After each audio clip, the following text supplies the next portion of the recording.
A premium account next to our. We have a premium account. All right, I'll fix that after the show. Oh, because I put it on my Twitter. So what are you doing? What did I miss? Oh, no, not that one. Why is that? There it is. Our YouTube account. Got it.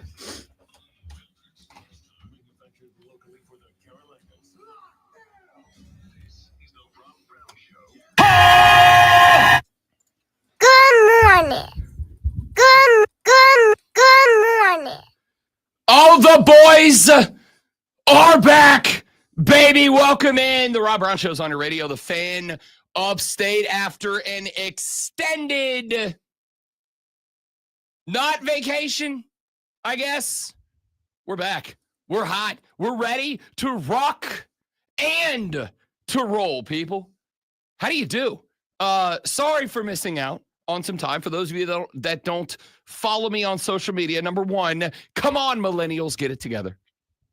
Number two, do apologize. Had an unfortunately timed passing in the family. So I had to take a couple of days off at the end of last week. And then, thank goodness for minor federal government holidays. That you didn't know we had. That I didn't know we had. Because I texted Lonzo Sunday at, I don't know, like 7:30 p.m. as I'm going into hour number 2 of show prep for yesterday's show. And I said, wait just a gosh darn rootin' tootin' second. We're off tomorrow, aren't we? And Lonzo said, yeah. And I said, dadgummit, I'm in the middle of 2 hours of show prep. And Lonzo gave me permission to play video games until 3 a.m. Sunday night. So that's what I did. You're welcome. Thanks. Needed it, wanted it, took full advantage of it. Marvel Rivals, great game. Hopefully you actually won some games. I did. It turns out every now and then, so this is completely unrelated to what we're going to be talking about for the next 4 hours of sports talk, entertainment, greatness, but that's okay. It's where we are. You're about to talk about competition, and that's sport. I accept that. So there you go. I got to tell you, this has happened to me like 2 times in my life, great one. I think I could be nationally ranked in this Marvel Rivals game. I'm real good at it. It turns out it's like very rarely am I good at something. Okay. I'm just going to call it a spade. I'm real average to above average at a lot of things. Jack of all trades, master of none, I believe is the expression. I'm kind of okay at a lot of things. I'm kind of okay at golf. I'm kind of okay at radio show hosting. I'm kind of okay at a lot of different things. I found a game I'm actually really good at. Like getting invited from my performances, getting invited to play with like the last handful of days, like some national clans, right? Like that play this stuff competitively. Caught like 3 invites because of games that I've had. I'm real good at this. And the point of all of this, great one, is it is remarkably depressing for the thing that it turns out I'm really good at. To be 4-minute rounds of playing an online video game dedicated solely to Marvel superheroes. I need to be a better person. It's not depressing at all, especially when it becomes competitive and you decide that you're going to go that way. Esports make a lot of money. And I don't know if that's been added to any competitions yet, but but it will get there. And I'm talking about that particular game. We'll get there. Who is your superhero of Scarlet choice? Witch. Okay. I'm a man. I'm just an absolute dude with Scarlet Witch. 39-0 last night in a game. I was just wrecking ball. Wow. I know. That's really good. Wrecking ball last night. I haven't played it, so I don't know how you hard should download it is. You'll like it. It's a lot of fun. Mm-hmm. All right. I don't like people, so that's probably That's not true. a good It is thing. a big people thing. Although you get to go against people. Yeah, so you are maybe- so all against people. That's true. You get to run other people's nights, which is fun. It's like trolling, except with skill. Yes. I can do that. Yes. Ladies and gentlemen, to tell you we have a lot to get to today would obviously be quite the understatement because we've got, I'm like LeBron, not 1, not 2, not 3, not 4, not 5, 6 days since the last time that Zoe and I were together with you bright and early in the AM portion of the day. So we're stacked and loaded with stuff to get to. The NBA All-Star game was an unmitigated disaster. It was bad. I don't know what you want me to say. It's got to be better. I I'm a gimmicks guy. Zoe and I have had this conversation 1,000 times. I like a good gimmick. I think there is room for gimmicks in sports. I think there's room for changing things up and doing things differently and creating something that grabs our attention for just a minute. At the end of the day, sports holds our attention. That's why Lonzo and I get paid to come in here in the mornings and act like fools. Hell yeah, America. The NBA All-Star Game was an unmitigated disaster, and it was amplified how bad it was by the NHL's Four Nations face-off, because boys and girls, if you're not into the NHL Four Nations face-off, I can't begin to explain to you what you are missing out on. The NHL's not doing an All-Star Game this year. They decided instead, in what turned out to be maybe the best decision that anybody has made in sports so far in 2025. Granted, the decision was made a couple of years ago, but not the point. The Four Nations face-off is electric. It's unbelievable.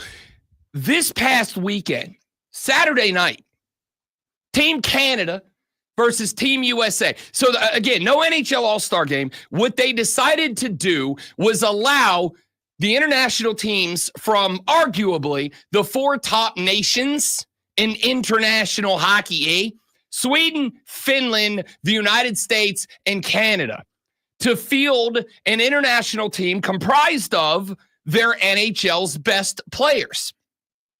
And they're just going to battle, all right? There's nothing on the line. This is not an officially sanctioned IHF event. This isn't for any sort of international points. This isn't for Olympics qualifying. This isn't for World Cup of Hockey qualifying. This isn't for anything other than team pride, national pride. I turned on game number 1 last week, U.S. versus Finland. I tuned into this game thinking, I probably watch like a few minutes just to kind of get the vibe. And then I'll flip over and I'll watch, the NBA's last couple of games before the All-Star break or whatever. And when I tell you, I sat there and watched 60 minutes of hockey. And when that game ended, Saturday night rolled around. In fact, not only did I watch it, I jumped on Discord with a couple of buddies from around the country that are hockey dudes, and we threw a Discord watch party because technology's fun. Just boys around the country hanging out, drinking some brewskis, watching beer from remote parts of the United States. Because we were all, for one night, as hockey fans, we were all on the same team. We were all star-spangled Yankees, red, white, and blue, go, go, USA. And so we all got together, we watched the game. Turned out it was absolutely electric. So then Saturday night, Team USA takes on Team Canada. The puck hits the ice. We got to fight in 3 seconds. Oh, fire it up. Somebody, if you're driving, don't join along. But if you're at the house right now, start shuffling the feet, baby. Bang, bah, bah, bah. Get those jabs working, all right? Little right hook, little right undercut. We're feeling good this AM. Buddy, 3 seconds into that game, puck hits ice, fisticuffs flying. Good fight. Electric start to this game. Let's line it back up. Let's do it again. 5 for fighting on both squads. To Chuck brother number 1 to the sin bin. Let's go. Drop the puck. 4 seconds later, fight number 2. Let's go. Bang. Right hook. Uppercut. Grab him by the back of the jersey. Swing the jet. Electrifying. It was phenomenal. So what do we do? Great job, boys. We got 2 in the sin bin. Both the Kachuk brothers are gone. Line them up. Let's drop the puck again. We're talking 3 seconds later. We're 9 seconds into the game. Puck hits ice. Oh, run it again. Whack. Left hook, right jab, bring the uppercut, get the elbow in there. Oh, it was an MMA night. UFC wishes they had a card that brought this much juice to the television set. It was unbelievable. So I got the NBA All-Star Game going on over here, which tried. Okay, it tried. I'm proud of them. They tried. They tried something new. I'm here for trying something new. And then over here, I got the NHL All-Star Game. Well, not All-Star Game, Four Nations Tournament. I got the boys in the red, white, and blue taking on the boys in the Maple Leaf sweaters. I winded myself, Zoe, doing just like 10 seconds of shadow boxing. I decided I'm going to do the show standing up. Yeah, I'm going to see if I can make it all 4 hours. All right. Daddy realized over the weekend, I kind of put some LBs back on since the wedding. All right. On the stream or text line, what's the over under? How many segments does he make it on his feet? I'm getting through hour one. Okay. Are you? I'm getting through hour one. All right. I'm going to put my money on 2 segments. You think I can get to what do you think? 9 o'clock? No, I'm going. Oh, you think I'm going out at 8 o'clock? No, 2 segments. Oh, 2 segments. I thought you were giving me hours. No, I'm going 6:40. You're back in the chair. I just hopped for a second. Right, because you're doing that. If you were just doing your normal fidgeting, it might be okay. You might make it an hour or two. Check the pulse. What does my watch say? You have my Google Watch says I have a heightened pulse right now. Really? Yeah, imagine that. That's pathetic. That's I've never. You know what? Remember earlier when I said that it sucks that the thing I'm best at in the world right now is a video game? I take it back. This sucks worse than that. The fact that I shadow boxed for 10 seconds at 6:11 in the morning and I'm breathing over here like I just played in the Four Nations face-off. Brian on the stream's only giving you 30 minutes. 30 minutes. I at least gave you 40. You gave me 40. I appreciate that. The NBA All-Star game, they tried something. And in fact, I don't even think it's that far off from being. Does taking a seat during the breaks count? Yeah, kind does. of. Well, I can't even have a seat during the break. You're making the rules here. I mean, if you decide it doesn't count, it doesn't count. I mean, if I feel like 20 minutes of standing, I can take like a 2-minute seat, right? 2-minute break. All right. I got the NBA All-Star game over here.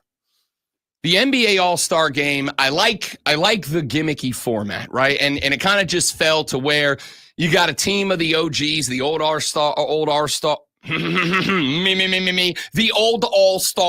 You got a team over here of the young All-Stars. You got a mixed bag. You got the Rising Stars team that won the Rising Stars tournament and got to dive in. I like the gimmick. I like the idea. And then the All-Star game happened. And what do I have? We had a 3-hour broadcast of this game. You know how many minutes of actual basketball we got? If you include free throws, timeouts, if you include basketball stoppages caused by the game, I'm not talking about media timeouts. I'm talking about basketball timeouts, free throws, timeouts by the coaches, whatever. In a 3-hour broadcast, we had 42 minutes of basketball. If you take the stoppages out, you take the free throws out, you take the team timeouts out, and you are just talking active basketball being played with the running clock, we got 33 minutes of basketball in a 3-hour contest. I'm bad at math, but that's like not a lot of the 3 hours, 33 minutes. That's not very much at all. So I like the gimmick and the idea, but at the end of the day, we tune in to watch the best basketball players in the world play basketball. Kobe Bryant once said, an audio that I have, but was unable to get my computer working this morning, so I don't have it, but we'll have it tomorrow maybe. Kobe Bryant said, you know what fans are tuning in for the NBA All-Star game? Fans are tuning into the NBA All-Star game to watch the best pickup basketball game of all time. That's what we're tuned in for, to watch the best basketball players in the world play the greatest pickup game that can be played in whatever year we're talking about. And what do we get instead? I got Kevin Hart out here mocking the players as they're playing. That's what I needed. A 4'7" comedian running around like it's a Comedy Central roast, getting after SGA for no good reason. And you could see, in fact, at one point they dialed in. The camera zoomed in on the face of SGA, and you could tell he was over this bleep. He was done with it. And so was I. So I got Kevin Hart out here roasting NBA players. And don't get me wrong, I'm a big fan of a good roast. All right? The Comedy Central roast, anytime they fire one of those up, your boy's in. I'm in for some absolutely degrading comedy. I'm here for it. Give me some dark humor all day. I laugh at stuff off the radio that I can't dare repeat into this microphone. I'm down for a great roast. I don't need it in game. It took away from the game. I got Draymond Green on the desk actively bleeping on the All-Star game. And granted, I think it's because Draymond wasn't invited. And Draymond doesn't like that very much, which is sure, I get it, right? I understand it. Yeah, not a good move when someone's not invited, but you invite You let him broadcast it anyway. Yeah. Yeah. Like, I get it. Draymond's trying out for his next career. He's got a wildly successful podcast. How? I'll never know. He's trying out for his next career. He wants to be where Shaq and Chuck are. I get it. Me too. Sure. Why not? He's better than Dwayne Wade. I think Dwayne Wade's got better takes, but Draymond's a more entertaining guy. Even if you genuinely dislike him, like I do, he's still just a more entertaining guy. Dwayne Wade's that guy who tries to add something into a, you got a funny thing going. All your friends are going back and forth.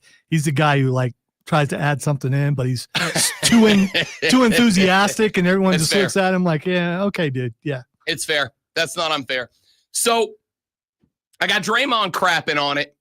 I got Kevin Hart crapping on it.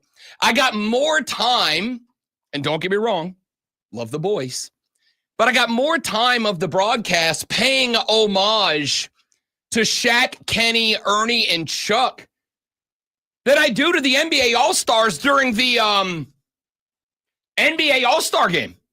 That ain't it, Chief. I love the fellas, but if you want to do something for the Inside the NBA on TNT crew, then do a special edition of Inside the NBA on TNT, right? Do something for them. Don't do it in the game. I'm not here for that. Do you imagine if during an NFL game they were like, all right, we're going to take 10 minutes away from Mahomes v. Allen to talk about how great Tom Brady is up here in the box. No, not the time, not the place. So I got all of these collective disasters in the NBA All-Star game on Sunday night. At the same time that the NHL has put together this event that is absolutely electric. Team USA v. Team Canada. Like we said, 3 fights in 9 seconds. You think the boys are fired up? Why is Ant-Man skipping the All-Star game? Why is LeBron backing out of the All-Star game less than an hour before it starts? So they don't want to get hurt, right? And for the record, I get it. I've never had my name on a $100 million paycheck that depends on my ability to perform. I'll tell you right now, if Odyssey signs me to a $100 million contract, as much as I love them, I can't go scream at hockey games anymore because my $100 million paycheck depends on me being able to come in here and talk, right? So I'm not going to go do things that risk that. I understand it. But we got to find a way to give these guys a reason to care. The NHL Four Nations face-off is working because the boys wearing their country's flag on the chest, they care. They are out there for national pride, and by golly gee willikers, it's giving them a reason to care, and it's giving us some damn good entertainment.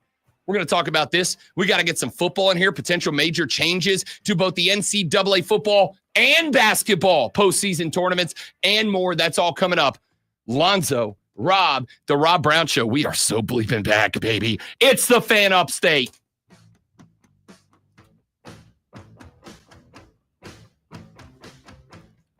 My man Keegan Bradley showing up to the TGL and the Team USA hockey sweater.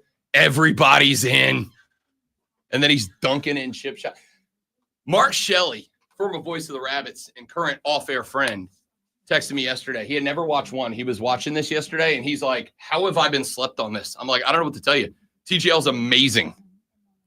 Did you 3 matches yesterday. Every single one of them was the most compelling thing on TV. Did you see the foot golf thing that I sent you on X? I saw you send it, but I was in the middle of something. I didn't circle back around. It's your next sport. Trust me.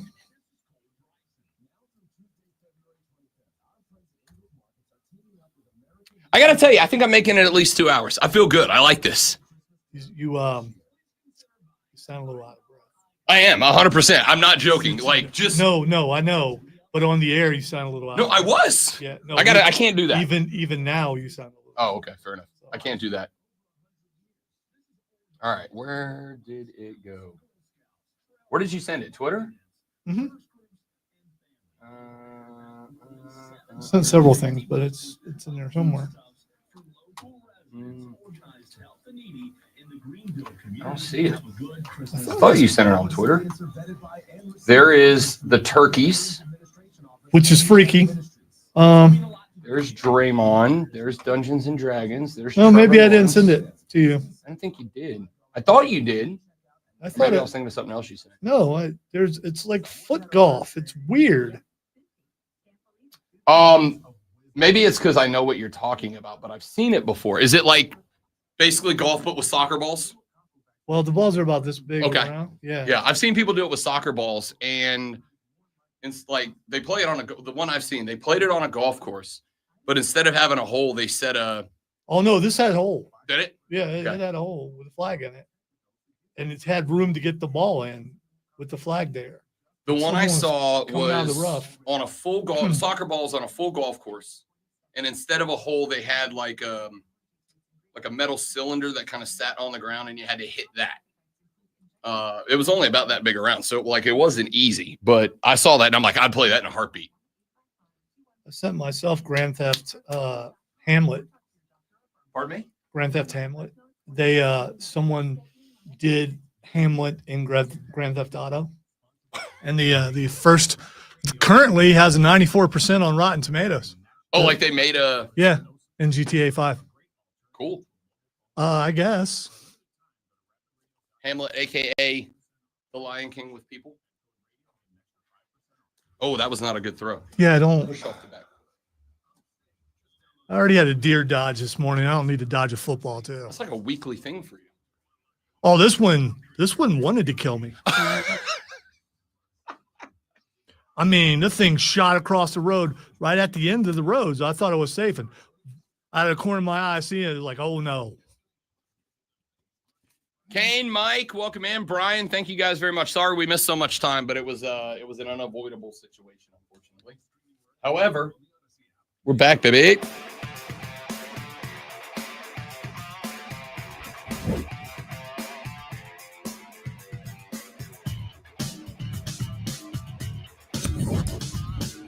Sorry, I realized somebody would get real mad at me if I wasn't using the correct windsock. I don't want to talk into their spit guard. That would cause dissension in the ranks. It's a little late now. Yeah, well, I recognize I don't know that. if I would have admitted that on the air. Yeah, too late. I'm live. We're streaming to the world. Well, no one knew what you were doing. You could have just took it off and replaced it. I don't know, man. I got a DM from Diesel at 5:55 in the morning. He's clearly awake. He might have been watching. See, now you're implying that he would be the person that would be upset. It's the same Mike. Who else would it be? Like, he knows. I know. That's the only two people involved in this scenario. Welcome back, ladies and gentlemen. The Rob Brown Show on your radio. It is the Fan Upstate. After 6 long days away from the microphone, we have made our triumphant return with banners unfurled and trumpets sounding. Rob and the Great One back at it. 4 hours of the most electrifying sports talk entertainment you're going to find anywhere. Going hard in the paint this AM. We talked a little bit about the All-Star games in the last segment. I want you to know, as an NBA fan, and I am, I honestly tried. I really did. I tried because I want the NBA to be great. I want the NBA All-Star game to be great. Watching the All-Star game as a kid was like a big deal. Used to watch it with the old man. Used to love it. It also used to be competitive. And now it's in the last handful of years when we did an East-West setup or a Team LeBron v. Team Steph setup or whatever setups we've tried. It has effectively turned into I don't even know, like it's not a skills challenge. We did the skills challenge. Nice job, CP3 and Victor Wembanyama, by the way. Great job. If you're... I don't recall anyone ever being disqualified during an All-Star weekend. I don't either. If you missed it out, during the skills challenge, Wemby and CP3 tried to game the system. Effectively, it was a 2-man skills obstacle course, right? Like you had to throw bounce passes over here, chest passes over here, passes through like a mini golf windmill kind of setup. You had to shoot threes, shoot jumpers, whatever. And for every pass or shot that you missed, there was a time penalty.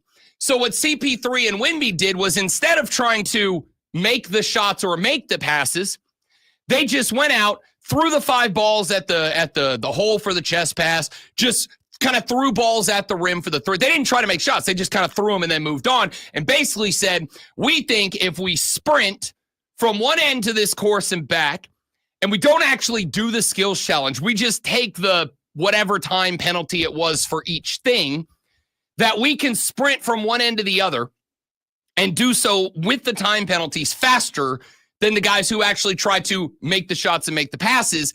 And the rules officials came over after it was over and DQ'd them.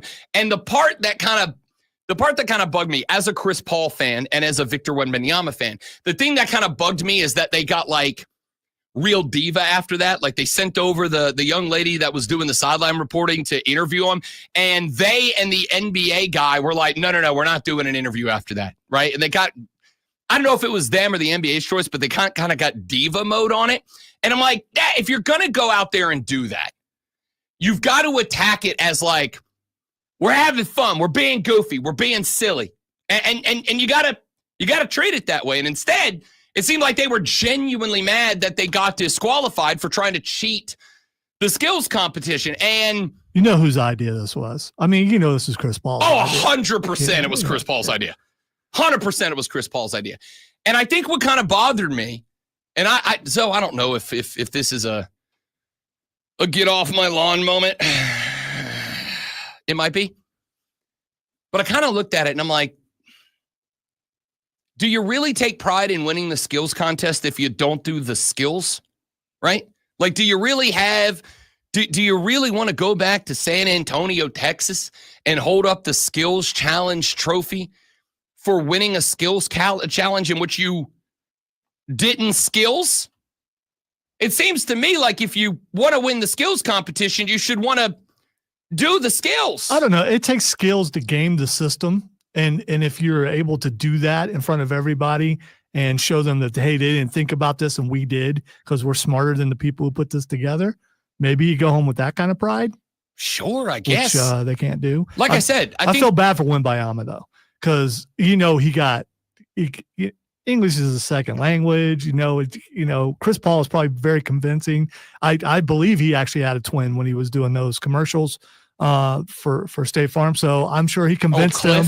Yeah, I'm sure he convinced him, hey, man, this is going to be funny. It's going to be great. We're going to do this. It's going to look good on you. And instead, we get what we got. For the record, I think we're kind of dissecting hairs here. I think there's a way that they could have done it. It could have been funny. They could have been like the media darlings of that event. We all could have laughed it off. But it was like after they got DQ'd, they like legitimately like shut down, right? Once they got DQ'd, they kind of went full prima donna, and it kind of took the comedy. Like, I guess in a way, it could have been comedy. It could have been funny.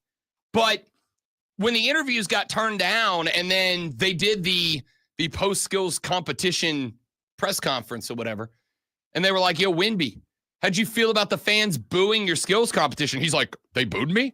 I don't think they booed me. It's like, yeah, they kind of did. Like, we had cameras there. We could hear it.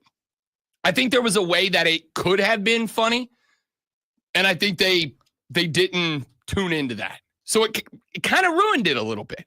I think there is a way that they could have either A, won the thing, lifted the trophy, and been like, hey, we gamed the system, baby. Although, I think right now, teaching kids to game the system in sports is kind of a problem, but that's a whole nother I'm an old man, get off my lawn conversation for a different day. All right. It's all rigged. Yeah. Well, I didn't even know that I'd say it's rigged. I would say the NBA, much as they did with the game itself, didn't fully think through what this was going to look like, right? They didn't think through what could be the results if we do this thing this way. And because of that, kind of got ruined a little bit. We need some back in my day music. I'm going to have to figure out what that would be. Something like some old time ragtime music. That would work. Yeah. Yeah. Maybe I'll look into that. What am I? Don't want to make it too jazzy though. I don't know. No, it's gotta be like 80 BPM, but like slow down ragtime, Okay. Yeah, we're here for the NBA All-Stars competition. We got Chris Paul and Victor Wembanyama out there for the San Antonio Spurs. Ladies and gentlemen, Victor Wembanyama, an absolute freak of nature on the floor. Like, there's something there. 8 days from turning 40. And I got a handful of get off my lawn takes today. So really, I just need to find some 90s music then. Tune in for the All Spin Doctors show next week. Can't wait for that. I don't know, man. Like I think that was almost kind of an illustration of the weekend at large. It's like you didn't think through what could happen if we put Kevin Hart out there on a live microphone. On one hand, there's the potential that Kevin Hart enhances the game by being a basketball fan. The problem is, you know what Kevin Hart's style of comedy is. Kevin Hart's a guy that goes out there and he bleeps on whatever it is that he's talking about, which is fine. There's a whole realm of comedy for that. But why are you going to send out a guy known for taking a crap on whatever he's talking about to take a crap on the thing that you know is not going well? Yeah, but see, I get what they were trying to do. I mean, in a playground type setting, there's always some people over there talking stuff on sitting on the sideline. So mic up the players. Put a parabolic mic on the sideline and point it at the players. That's probably a bad idea. Nah, I mean, although it is on what, TNT or Yeah. TBS or something, maybe you can get away with some stuff. Shaq dropped a "Who the bleep cares" on live TV, right? Like if we're there, just go all in, or put this thing on NBA TV or the NBA Network or whatever NBA pay-per-view deal that they have, and offer I've pitched this idea for the NFL, for MLB, put up a feed that is live court audio and make it uncensored. Do not ask the players to change the way that they talk or speak. Do not censor them. Do not ask them to use less profanity. Give me mics scattered around the floor and give me spring training a couple of years ago. The Atlanta Braves mic'd up Freddie Freeman during a game back when he was a Bravo, RIP. And he didn't die, by the way. Yeah, RIP Freddie. RIP Braves Freddie Freeman. How's that? Thanks for the World Series, buddy. I'll never forget it. They mic'd up Freddie Freeman during a spring game, and he was on the mic during an at-bat and running the bases with, I think it was John Smoltz was on the call. And it was one of the most interesting at-bats and base rounds I've ever heard, as Freddie was like talking things out. In fact, at one point, he's on first base, and there's a fly ball out to center, looks very routine, and Freeman takes this big stretch off of first. And you're like, dude, you're gonna get thrown out.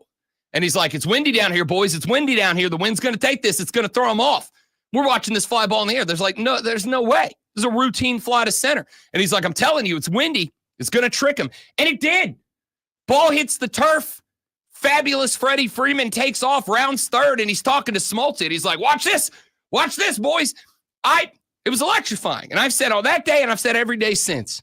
Put mics on the fellas, and no matter what game it is, put mics on the fellas, and give me a feed where I don't have announcers, I don't have play-by-play. Give me a feed where I have player audio live from whatever sport I'm watching, and I have stadium ambient sound. Yes, I know it's ambient. Shut up. Give me field sound. During the college football national championship game, they kind of did it. They didn't give me player audio on the field, but they rigged the stadium PA announcer directly into the feed, and they gave me the sky cam, the 11v11, the hanging cam from the back. So it's like watching a video game, right? You're watching from the back of the offense, and you can see the whole field. I can see receivers running routes and DBs adjusting. And the only sound is the stadium and the PA announcer. Run by number 3. Like, it was spectacular. Give me that. Give me that for the All-Star game. Give me the boys talking bleep. Give me the fellas having a good laugh on the sideline, and I'm all in for it. But what you did with Kevin Hart and Draymond Green, and I don't know how many of y'all actually watched this. I'm sure the slam dunk contest redeemed the whole thing. That's because that's what people look forward to, right? Here's my other thing. Ja Morant put up a tweet after Mac went 3 for the three-peat for Mac McClung, who was going right back to the Orlando Magic G League team. Mac wins a three-peat. Ja Morant puts up a tweet. He's like, yo, Mac got me wanting to dunk next year. And I think it was Giannis that replied to him and was like, hey, you do it next year, I'll do it next year. Except for, I've heard that from Giannis in the past. He didn't do it. LeBron in the past. He didn't do it.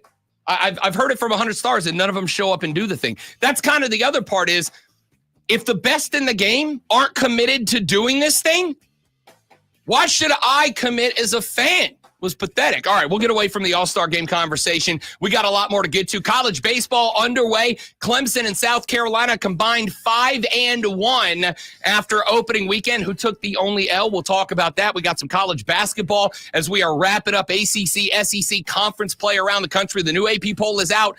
And y'all, Johni Broome is better than Cooper Flagg. I said what I said, and I'll talk about it later. Rob Lonzo and you, the Rob Brown Show's on the Fan Upstate.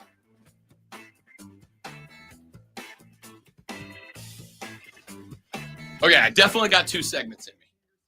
I mean, I definitely got 3 segments in me. I gotta go help them. Oh, gosh. Okay. Yeah, well, I assumed.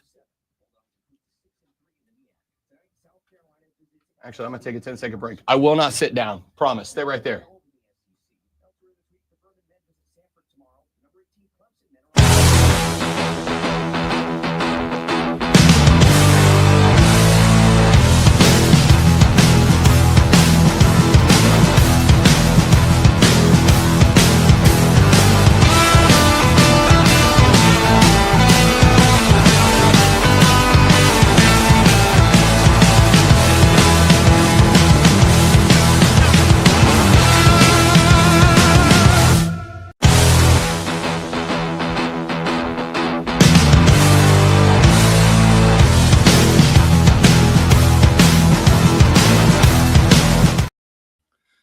All right, thanks for hanging in there, y'all. Day number 1 of doing the show standing up, and here's what I've learned so far in 36 minutes. Don't shadow box when you're fat and out of shape. I am getting back in the gym today. I don't know how long that's going to last. I always say this. I make it like 3 days, and then I quit again. I'm resolved. Get control of your lives, people.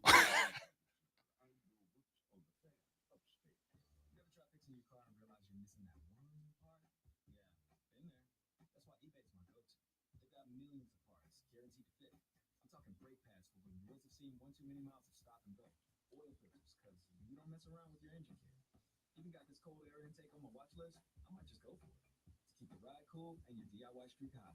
Find all the parts you need at prices you love. Guaranteed to fit every time. eBay. Things people love. Eligible items only. Exclusion supply. Are you a victim of the no way out? I'm Jeffrey Fowler. Western Financial Services, the original cancellation expert. And here to tell you that there is a way out. All you need to do is give my office a call. I will send you a concert exit information. Absolutely free. Explain how the conference will work and your options for cancellation.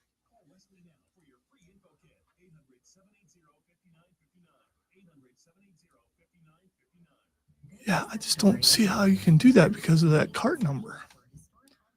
I have no idea what we're talking about. It's okay. Okay. I'm talking to myself. Good enough for me? We're having a rotator problem, and to solve the rotator problem, our solution was to delete the rotator and then put it back in. When we put it back in, there's only access to one station, which the way it is, the prefixes or whatever you want to call it, the first 3 numbers, it's specific to Word. And so the guy who puts the business news in is on Rock. He's actually at home. And before he could just put it right into the cart. Now he has to use Adobe, which that's what I use every day. So I thought I could fix it in Audio Finder, but I can't. I can't fix it in there either. I told him Chris will just have to figure it out. Sounds like an IT problem. Sounds like Chris is going to be real aggravated. It's all right. He was off yesterday. Fair enough. Hopefully no one called him. Get together, Chris. I hope he's not watching right now. He's like, shut up, dude. You texted me at 5:45 in the morning. Oh, yeah.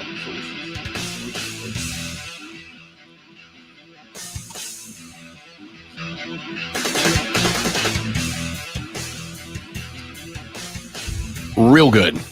How about my boy Corey LaJoy? Daytona 500 was on Sunday, and I'm still mad. NASCAR happens, Daytona happens, the big one's coming. Stop posting videos that you're so excited about, and now you're like slamming people by or posting pictures of someone you took a picture with. Now you don't like them anymore. No. I took a picture of Kyle Busch. I did take a picture with Joey Logano, but Joey Logano is potentially going to be one of the first to lose a friend of the show tag. Because he infuriated me in the Daytona 500. And for the record, it was him and Ricky Stenhouse, both of them. All right, fellas, I need y'all to relax just a little bit.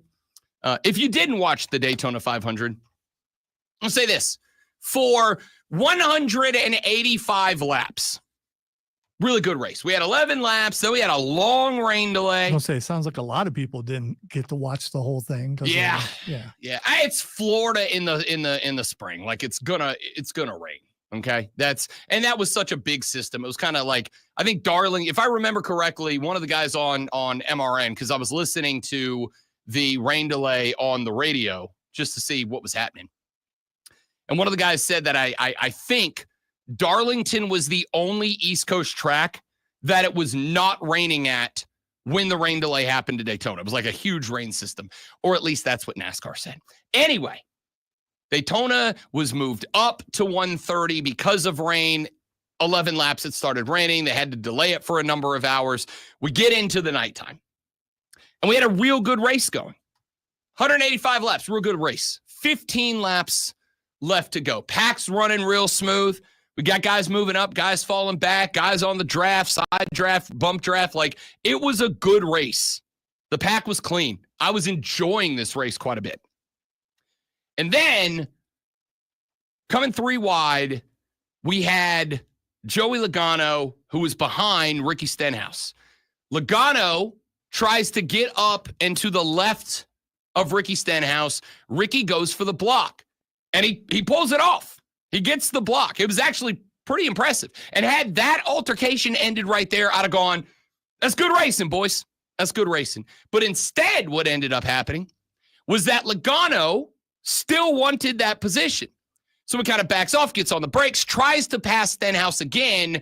This time, he gets the nose underneath the rear left of Ricky Stenhouse. Stenhouse goes for the block again, ends up bumping him. They end up getting loose. They end up causing, I don't want to say the big one, but a big one, I guess, that takes out Kyle Busch, who was my pick to win the race. Why? Friend of the show, and I thought the Rob Brown bump was very much in play. I did. I'm not going to lie. I was ready, great one, for what I thought was about to become the number one illustration of why the Rob Brown show bump is real. You come on this show, you interact with this show, good things happen. Am I right, Gunther? All right? Just, it's how it goes. So I thought Kyle was in a good spot. Was running fifth with a good car.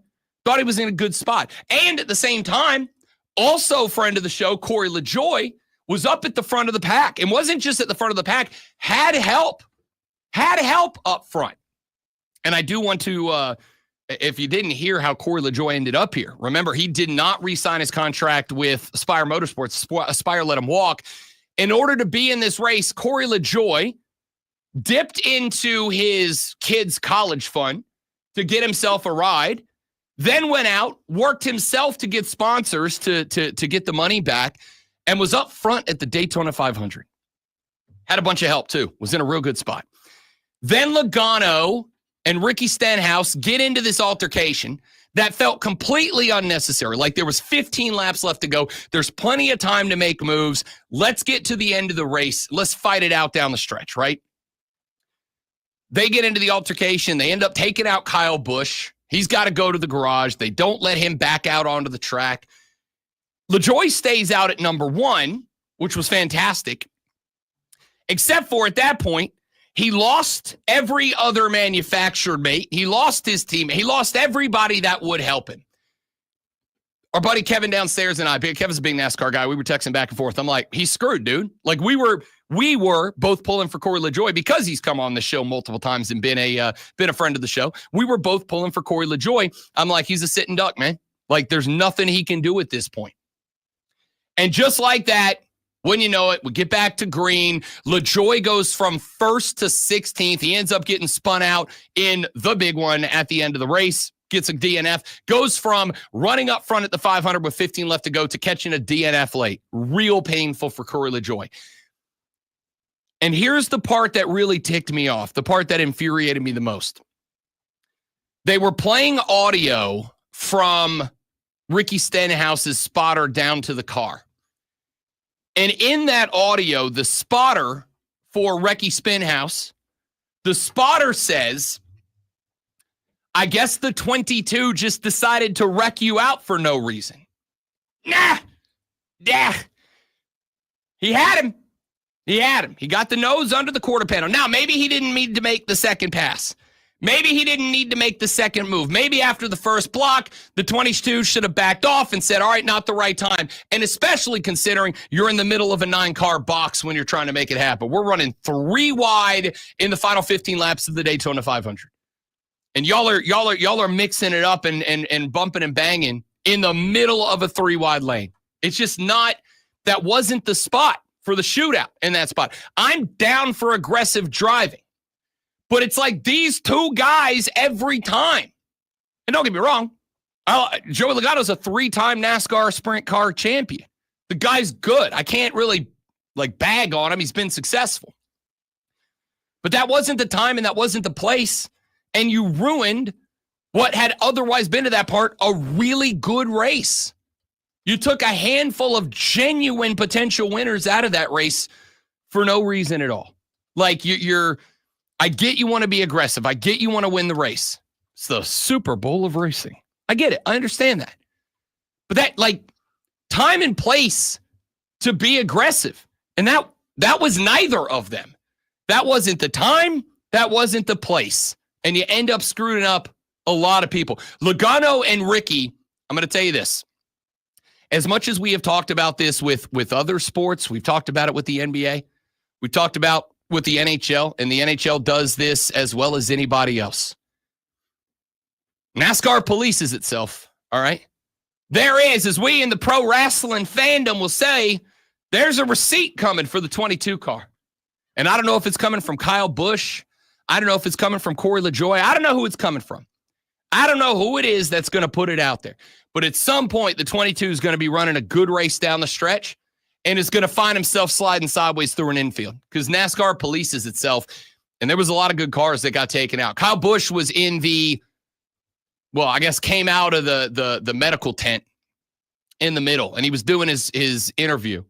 And they asked him straight up, what do you think happened? And his response was, paraphrasing, close but not exact, effectively, the guy with the fastest car decided he wanted to be the first guy to get to the wreck. And that's it. Joey Logano had a Daytona 500 winning car. I guess if there is any justice in this, it's the fact that Ricky and Joey both had cars that could have won this race, and they both deleted themselves from the race. They both deleted themselves from the race. So I guess if there's any level of justice to that, that's where I find it. The problem was the number of other potential race-winning cars that they deleted from this race unnecessarily as well. It was a phenomenal start to the NASCAR season. I was amped about it. Sucked about the rain, sucked that it threw the schedule off. Also kind of makes it interesting I think this is one of those races that, if you're a NASCAR fan, it was incredible. If you're somebody that just took the afternoon off to watch racing, maybe you're not a big fan, but maybe old Rob Brown got you a little fired up for the Daytona 500 last week, and you checked in. Not a good day for you.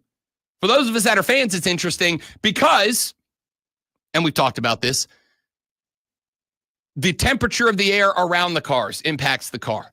The temperature of the racetrack impacts the car. The humidity in the air impacts the car. Every variable can change the speed of the car, can impact lap time by 1/100 of a second. 1/100 of a second over 200 laps is a win or a loss. That could be the difference between first and seventh. That could be the difference between the maximum amount of championship points and the minimum that you could have scored. So from a race fan perspective, it was fantastic because you kind of got to watch crew chiefs and drivers deal with conditions that maybe they hadn't prepared for. They had prepared to run a race in the spring in Florida in the sunshine. And what they ended up running was a race at night in cooler temperatures on a cooler track with a higher level of humidity in the air. Everything about it changed. And they had to adapt, which, again, if you're the type of person who goes, oh, that's just guys driving fast and turning left. All right, it's not, right? That's like saying NBA basketball is just 5 guys trying to get a ball in a hoop. Like, yeah, at the end of the day, that's the objective. That is technically how the game works. But there's a whole hell of a lot more that goes into it than just that. And as Kane says on the stream, too much science. Well, again, I get it. If you're not a NASCAR fan, it can feel that way. If you are, you know that every one of those little data points impacts everything that happens on the track and to these cars. And so to watch these teams have to adjust and change because we got a rain delay. Then we're going to come back out. We're going to run 4 laps on a cool down, try to get ready to go again. Oh, nope, going to rain again. Now we got to red flag this thing. Now we got to wait 2-3 hours. I got Carson Hocevar, rookie of the year from last year, in his trailer going live on Twitch, playing e-racing during a break of the Daytona 500. Like, there was a lot around the race outside of, cars running 500 miles on a super speedway. Great race if you're a race fan. Not a great race if you're not. But I thought we had genuinely 185 laps of really solid Daytona 500 racing. And then with 15 to go, Logano, Stenhouse, and I know there were some other guys that were kind of involved in the race overall. Frank's in the chat. He said Logano got pushed by the 4, causing the wreck. He couldn't lift any more than he did. Again, I know there were other guys that were involved, but the point was Logano made the first move. He got blocked by Ricky Stenhouse. Then he tried it again. And when he tried it again, and somebody went with him, he did get it the second time. But at that point, Ricky decided, I'm going to throw the block even if the block's not available anymore. And it caused the whole thing. I put it on both of these guys. The 4 behind the 22 can't see what's happening up a front. Right? He just saw the 22 ducked and went. And if a 3-time champ ducks out of line to move forward, I don't have a problem with the guy jumping into the draft and trying to follow him. That guy knows what he's doing. Clearly, he's a 3-time champ. So the point was, to me, or the way I saw it was, Logano made a move, fine with that. Stenhouse got the block. At that point, Logano should have backed back into his spot. They should have kept running clean, wait for a better opportunity. He did, and he pushed the issue. Ricky Stenhouse then tried to throw another block after Logano got him, and they took, like I said, a lot of potential race-winning cars out completely unnecessarily. Good race, though. William Byron in the 24. Gets himself a Daytona 500 win. The boys of NASCAR will spin circles in Atlanta coming up on Sunday. I might go over. I haven't been to Atlanta since they updated the track. It's on the South Carolina sports bucket list. We may have to Sunday fun day over in the ATL to go watch a race. We'll see. Zach said, I used to love NASCAR as a kid. The whole family did. But when Dale hit that wall, it was over for me. And it seems a lot of people. It's a different breed of driver now, right? Like it used to be that guys bullied each other all over the track. They don't do that anymore for 2 reasons. Number 1, there's too much money that goes into the tech on these race cars. And number 2, because that's a good way, unless you are Dale Earnhardt, that's a good way to take yourself out of races. And there's too much money on the table to do that. You got to preserve cars. You got to play for wins. It's kind of the concept of load management in the NBA. A lot of people go, oh, it ain't Jordan and Bird and Kobe would never. It's like, I understand that. But just like with football, bigger, better, science develops. The understanding of everything outside of the game develops. Load management helps guys be healthier for more games than when not. So it feels real dumb as a fan on the outside. But for somebody that's in the sport, it actually makes a lot of sense. You know what else makes a lot of sense? For us to go to break right now. That's what makes a lot of sense. For us to come back at 7 o'clock with the Water Cooler Cheat Sheet, the top 3 sports stories you need to know. We'll bring those to you next. What makes sense for you is to sit back, to relax, and to enjoy the seductive stylings of the great one, Lonzo, giving you a sports flash. Made it the whole hour, by the way. Look at you. And you finally remember to turn your mic off. South Carolina and Clemson baseball have opened their seasons with a combined 5-1 record. South Carolina went undefeated with 3-0 sweep of Sacred Heart, including a 14-10 10-0 7-inning win on Saturday. The Gamecocks put up 27 runs and surrendered only 3. Clemson has opened at 2-1 with a 6-5 win over Oklahoma State and 16-5 win over Arizona, but took a 15-5 7-inning loss to Ole Miss. The Tigers resumed play hosting the Clemson Baseball Invitational or Invitations against VCU Friday and North Carolina A&T Saturday or A&T. Tune in tomorrow night at 7 p.m. as Furman Paladins take on the Sanford Bulldogs. It's Furman versus Sanford right here on your home for Furman Paladins basketball. The Fan, Upstate, VCU. It's VCU. It's VCU.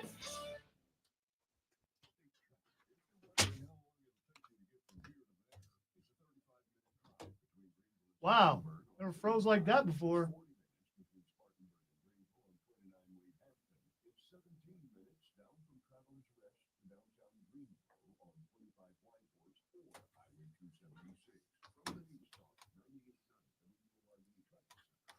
I daggum quit.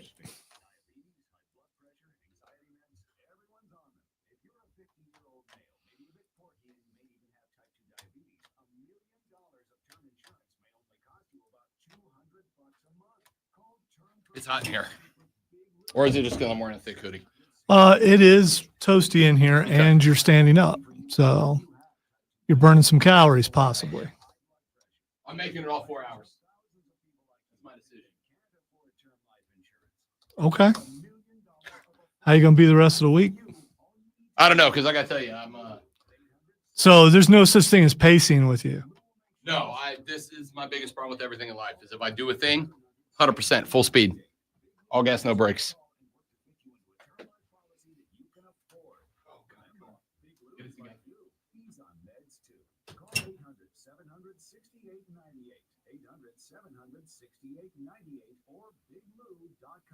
The 2025 SEC Women's Basketball Tournament returns to Greenville, South Carolina, as Bon Secours Wellness Arena hosts the annual celebration of SEC Women's Hoops, March 5th through 9th. Join us and experience Greenville as you create memories and we crown a champion. I see all the things that you're saying, Zach, but some arguments are just arguments. I can't win with you. You can't win with me. It's called an impasse.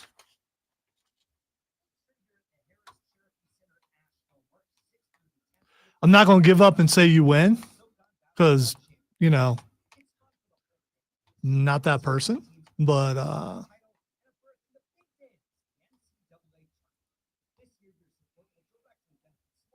haven't watched enough of the NBA this year to be able to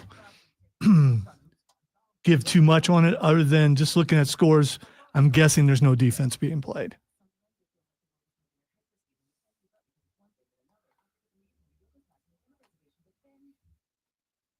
Ooh, Zach coming in here with fire this morning. Last year's Atlanta race was the best I've ever watched. Yeah, that's why I kind of want to get over to the new track. I went to Atlanta in 2000, probably 11 or 12. Kurt Busch won it, and it was the most boring race I've ever been to. It was like a car every 2 seconds. Zoom, zoom, zoom. It was just boring. Like, they'd have a restart. There'd be 1 or 2 laps of good racing, and then the cars would all space out, and there was none. And it was miserable. I left early. I left with like 15 laps left to play. It was miserable. I had no fun. I go to Charlotte once a year.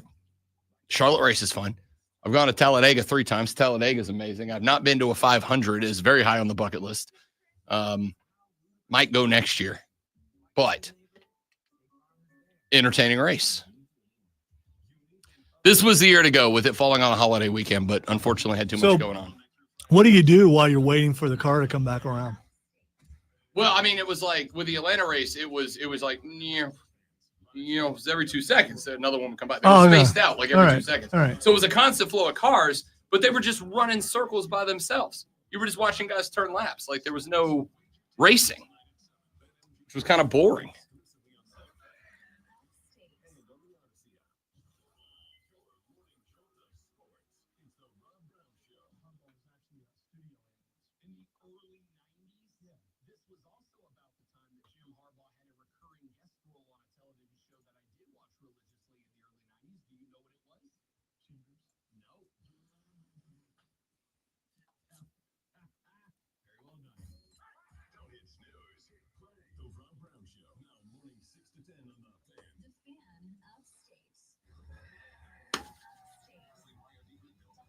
Here we go.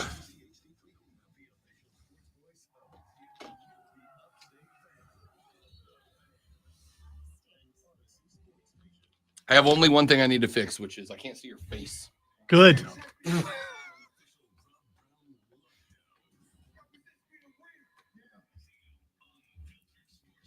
I did see that score, Zach. That was wild. Sometimes college baseball gives you moments.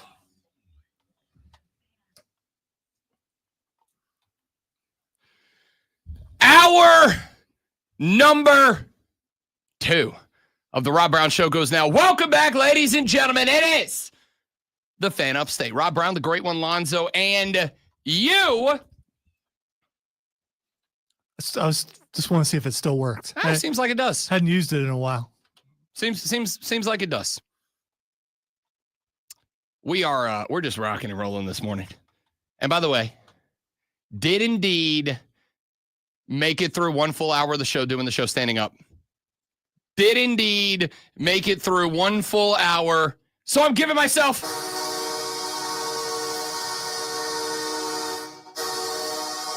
How are your quads?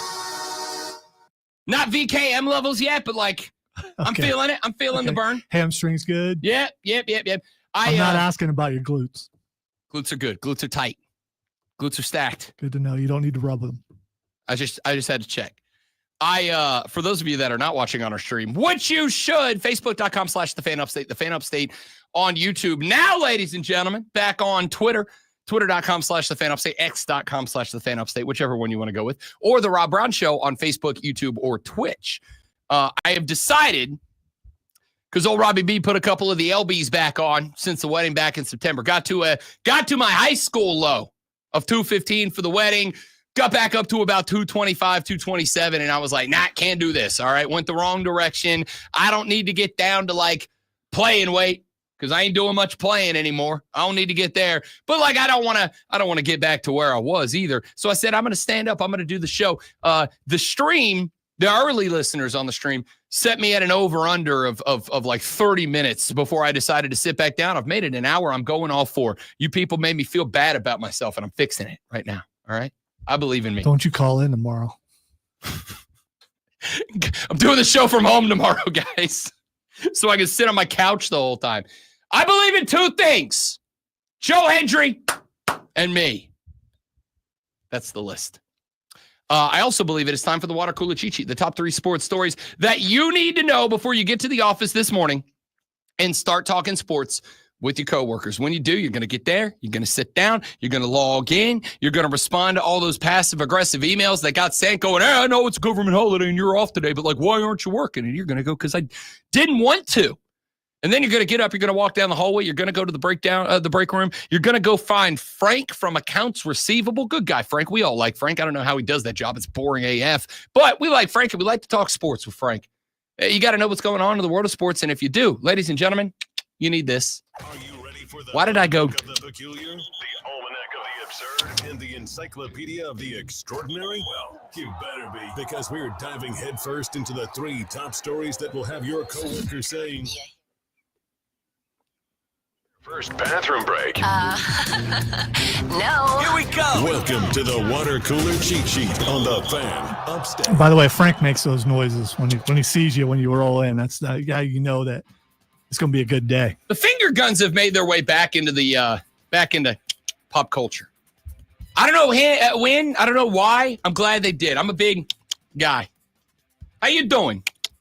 If you can pull off the double finger gun wink combo, oh, it's untouchable. How you doing? Bring it back to Joey. It's a Friends reference because I'm old. Item number 1. We're going to be talking about this at length today. Joe Lunardi was on College Game Day. That's the basketball edition this weekend. They were over in Tuscaloosa, Alabama for a matchup between, as we all knew, 2 basketball powerhouses, Auburn and Alabama. The Iron Bowl of basketball.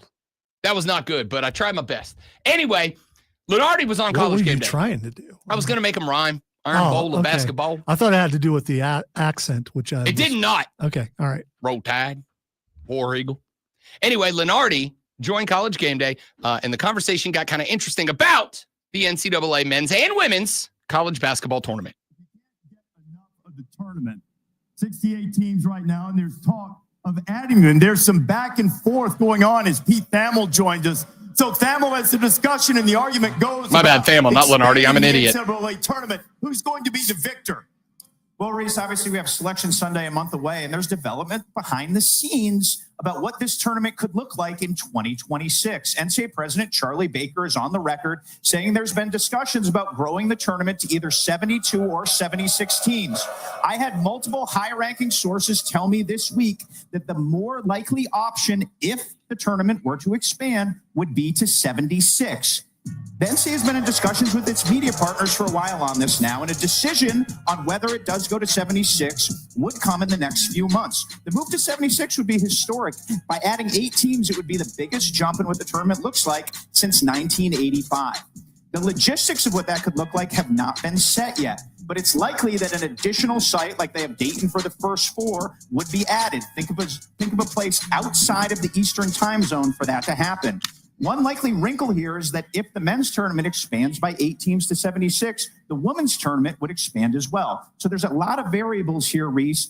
Everybody would have to stay financially whole for this to happen. This has obviously been driven by the power conferences through expansion. You've heard Greg Sankey and Tony Petitti be bullish about this expansion. So ultimately, can the money come together and can the sides come together and figure out a way to go to 76? They're kind of booing this. Do you guys not want expansion? No expansion? They're happy with 68. They believe 68's the perfect number. I don't know why. Okay, so that was obviously a gym full of Alabama fans booing the move from 68 to potentially as many as 76 teams in the NCAA tournament.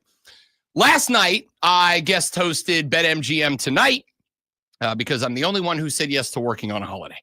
And we got into this conversation a little bit. Jake Hassan, the Persian Love Machine, and myself, we were talking about this. And Jake asked, do you think this is a good move or a bad move? And do you think it's going to happen? And here was the response I gave to him, Zoe. I want your thoughts. For the fans, I don't think it's good. And the reason why is I think 68 is about as many teams as we can have before the short attention span of the American sports watching public starts to go, hey, that's too many. I'll check in like round 2 or round 3 when we get this tournament down a little bit. We're here for the big dogs. We're here for the occasional Cinderella story. We're here for some upsets, whatever. But I think there gets to a point where you've watered down the tournament so far. But as far as will it happen or will it happen at all? It's real simple. Will it make more money? If the answer is yes, it'll make more money, then they're going to do it. Because at the end of the day, and I don't know anybody who doesn't understand this, at the end of the day, the only thing that makes a decision happen or not happen is, will the people in charge make more money? And the answer is, I don't know. If the general public, if us as a whole, if they move to 76, if we are still tuned into round 1, then they're going to do it. If they move to 76 and they see a drop off in viewership and therefore a loss of dollars in the overall advertising cost of being involved with this tournament, then they won't do it. And they're going to study and they're going to focus group this and they're going to do all that. If it makes more money, they'll do it. If it doesn't make more money, they won't. So the big question is, will we stay as intently tuned in if we add more teams? The answer is, I don't know. Because I think there comes a point where you go, this is too much. It's the complaint we have about NBA games. There's too many games. It's the complaint we have about MLB's regular season. 162 games. I can't stay locked in that long.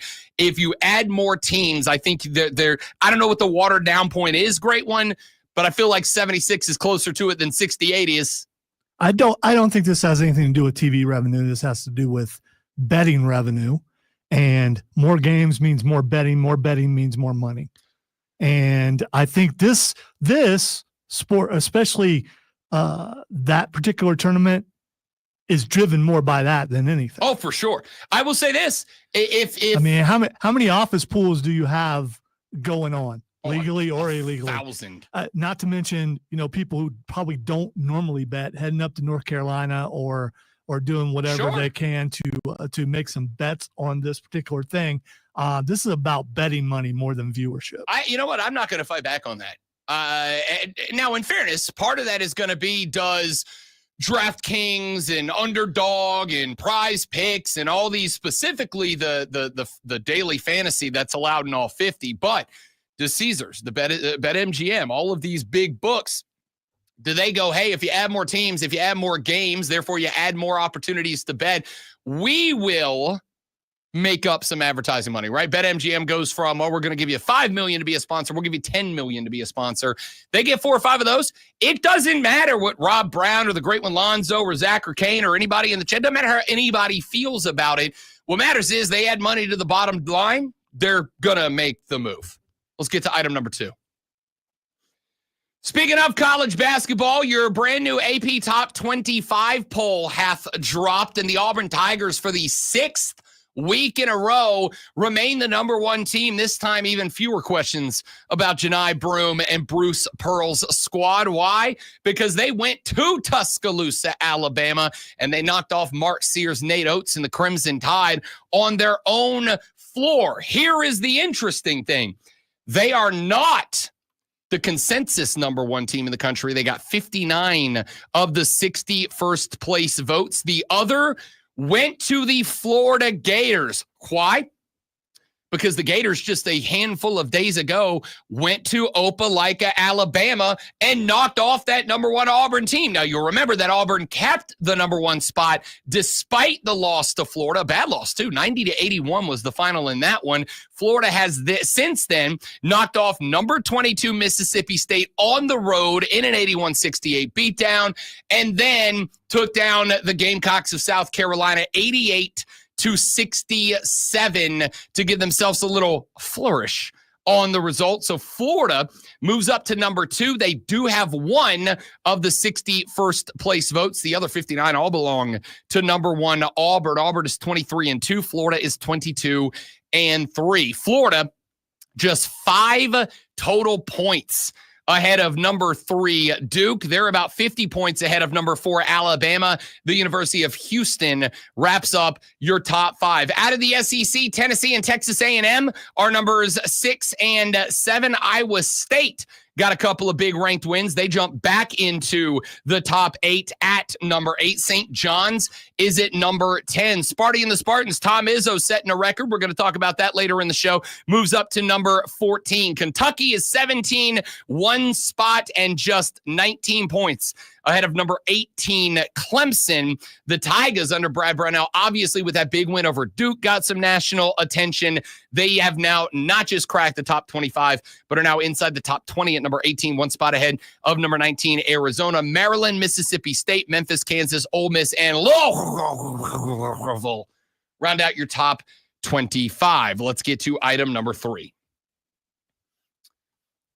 Buddy, if you're not watching this Four Nations face-off that the NHL is allowing to happen right now, you're missing out.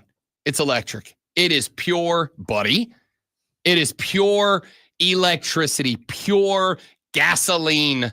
This tournament is. It has been a blast. Welp, going into yesterday's final round robin game against Sweden, the United States was playing with a limited roster. Still went out there, still busted it up, but played with the limited roster because of some injury concerns. They had already punched their ticket to the finals, to the gold medal game, championship game, whatever we're talking about, of the Four Nations face-off.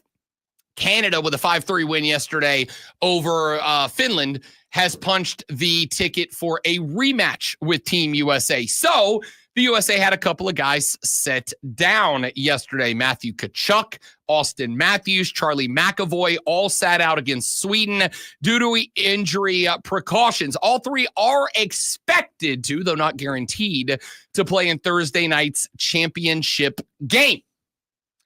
However, they were joined on the bench by the other Tkachuk brother because of a potential injury. Matthew Tkachuk took a seat. Brady Tkachuk was hurt in the first period, did not return due to a lower body injury. The Senators forward lost his skate while driving to the Sweden net in the first period, rammed into the pipe with 7:37 minutes played in that game, went to the bench in discomfort, eventually left for the trainer's room, did return to the ice, played a 14-second shift later in the period, but did not come back out with the team for the second period. USA Hockey announced that he would not return in that game. Will he be available on Thursday night? I do not know yet. We will see. I am hoping everybody's available because if you did not watch the 3-1 victory over Team Canada over the weekend, I don't know how to tell you what you missed. We had 3 fights in 9 seconds. The puck hit the ice. Tkachuk brother number 1. They strapped on the headband around the helmet, went Mighty Ducks Bash Brothers early in this contest. 3 seconds into the game, the puck hits the ice, and then 4 gloves do as a Canuck and a Yank decided to throw some fisticuffs. That one went well. That got the crowd into it. That got the people absolutely riled up. Then what happened? We line it back up. We tried again. Puck hits the ice. Bang. 4 more gloves. We're going round number 2. Ding, ding. Ring the bell. Then what happened? We go, hey, that's good. That's an organic, electric start to this game. Let's line them up. 5-on-5. Let's do it again. Puck hits the ice. Bang. Fight number 3. We had 3 fights in 9 seconds. You want to make people tune into your sport? Make the athletes care about it, NBA. Make the athletes care about it. The boys from the NHL, no all-star game. So we allowed the Americans to put on the Stars and Stripes, the Canadians to put on the Maple Leaf, the Swedes to put on whatever their thing is, because I thought it was going to be the cross flag, but it's not, and the Finns to wear the crowns or the lions or whatever they were. I don't know, whatever. You guys are playing for second. It's U.S. versus Canada. Their round-robin game, dude, I was in the tunnel at the Swamp Rabbits game on Saturday night, and the people were buzzing about this game. Right, I went home and watched it on DVR. I was gassed up, and it happened 4 hours ago. You're not mentioning how Canada booed the national anthem. You're not mentioning. Did you see the before the game back in the locker room, the chant? I mean, there's some bad blood. There is. Look, hockey's a different breed of sport. Like, hockey's one of those things that if you don't, I'm not saying you got to be a big hockey guy to understand that hockey's a different breed of cat. Here's the thing. This is one of those spots where our Venn diagram of sports and politics, they overlap a little bit. There's a mild strain on international relations between our neighbors to the north and the red, white, and blue. There's a little bit of a strain. Affectionately known as 51, the neighbors to the north. They disagree. Hence the booing of the national anthem. Here's the thing. I really like Canada. I haven't been to Canada. My brother, as he says, it's lovely. The lady friend and I are putting together a Canada trip right now. Either this year or next year, we'd like to get up to the Great White North and go visit our neighbors. Here's what I'll tell you. I love Canada. I respect Canada. No, they're not going to become a state. Hey, Y'all stop. If you wait a little while, you won't need a passport. You save some money. I can go ahead and promise you Canada's not becoming a state or a territory or anything else. All right? Stop. Here's what I will say. I respect Canada. I like Canada. But when the puck hits the ice and we got 60 minutes of white-hot ice hockey action, I want to beat that Maple Leaf ass every time. Play Freebird again, baby. It's electric. Thursday night. Don't make plans, people. Team USA, Team Canada, 4 Nations face-off title on the line, and it is the thing I am most excited about this week in sports. Back after this on the Rob Brown Show on the Fan Upstate. The Rob Brown Show, where we discuss sports and diplomatic international relations. It's deep, baby. It's what we do. We know ball and diplomacy.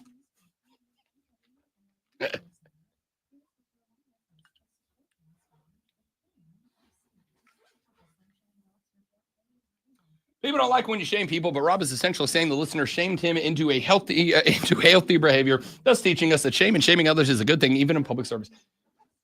Yes. It's not shame. Yes. It's being told you can't do something. That's not necessarily shame. It's the threat of shame if I was to fail is what it is. If I fail, then I would be ashamed because I got told I couldn't do it. You say fail or yes, or whatever you thought I fail. said. Because if you fail, I'd have to help you up. I might fail.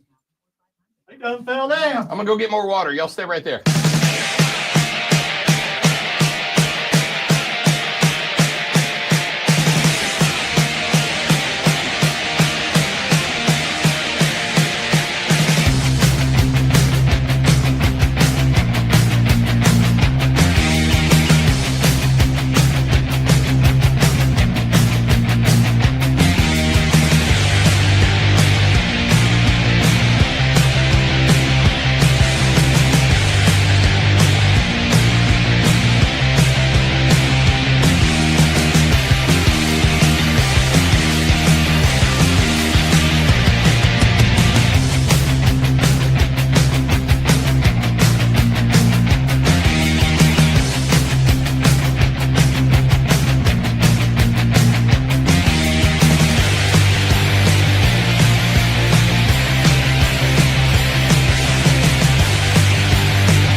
Typing standing up's it's new. I'll get used to it just like I had to when he gave me this Leapfrog laptop that I'm still using, but I'm good with it now. Like I'll get used to it. I can't do it because my left hand shakes. If I stand up, I can't brace it. So it'll be a lot of this. I think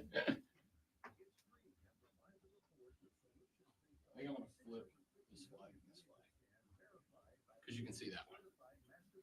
And I'm an ego guy.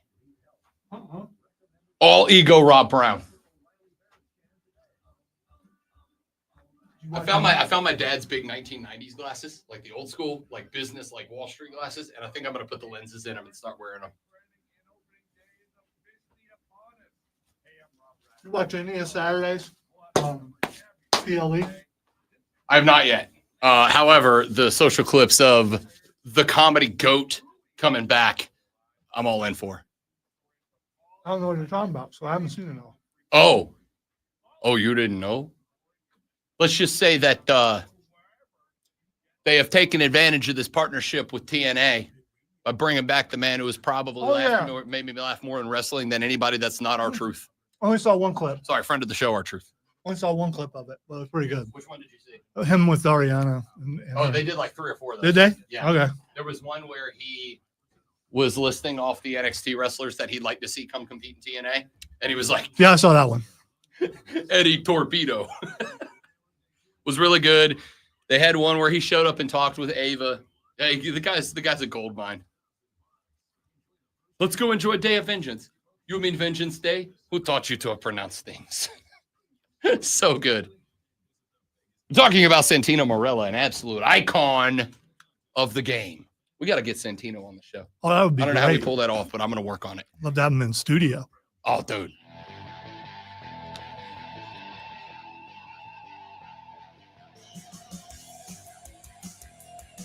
The Rob Brown Show back on your radio. It's the Fan Upstate. I have a controversial college basketball opinion that I did not know was going to be as controversial as I was. I put it on Twitter over the weekend. I took some flack. I said it last night on BetMGM tonight when I was guest hosting. I took some flack. Your Naismith Player of the Year award goes to college basketball's most outstanding player. It is the Heisman of college shooty hoops.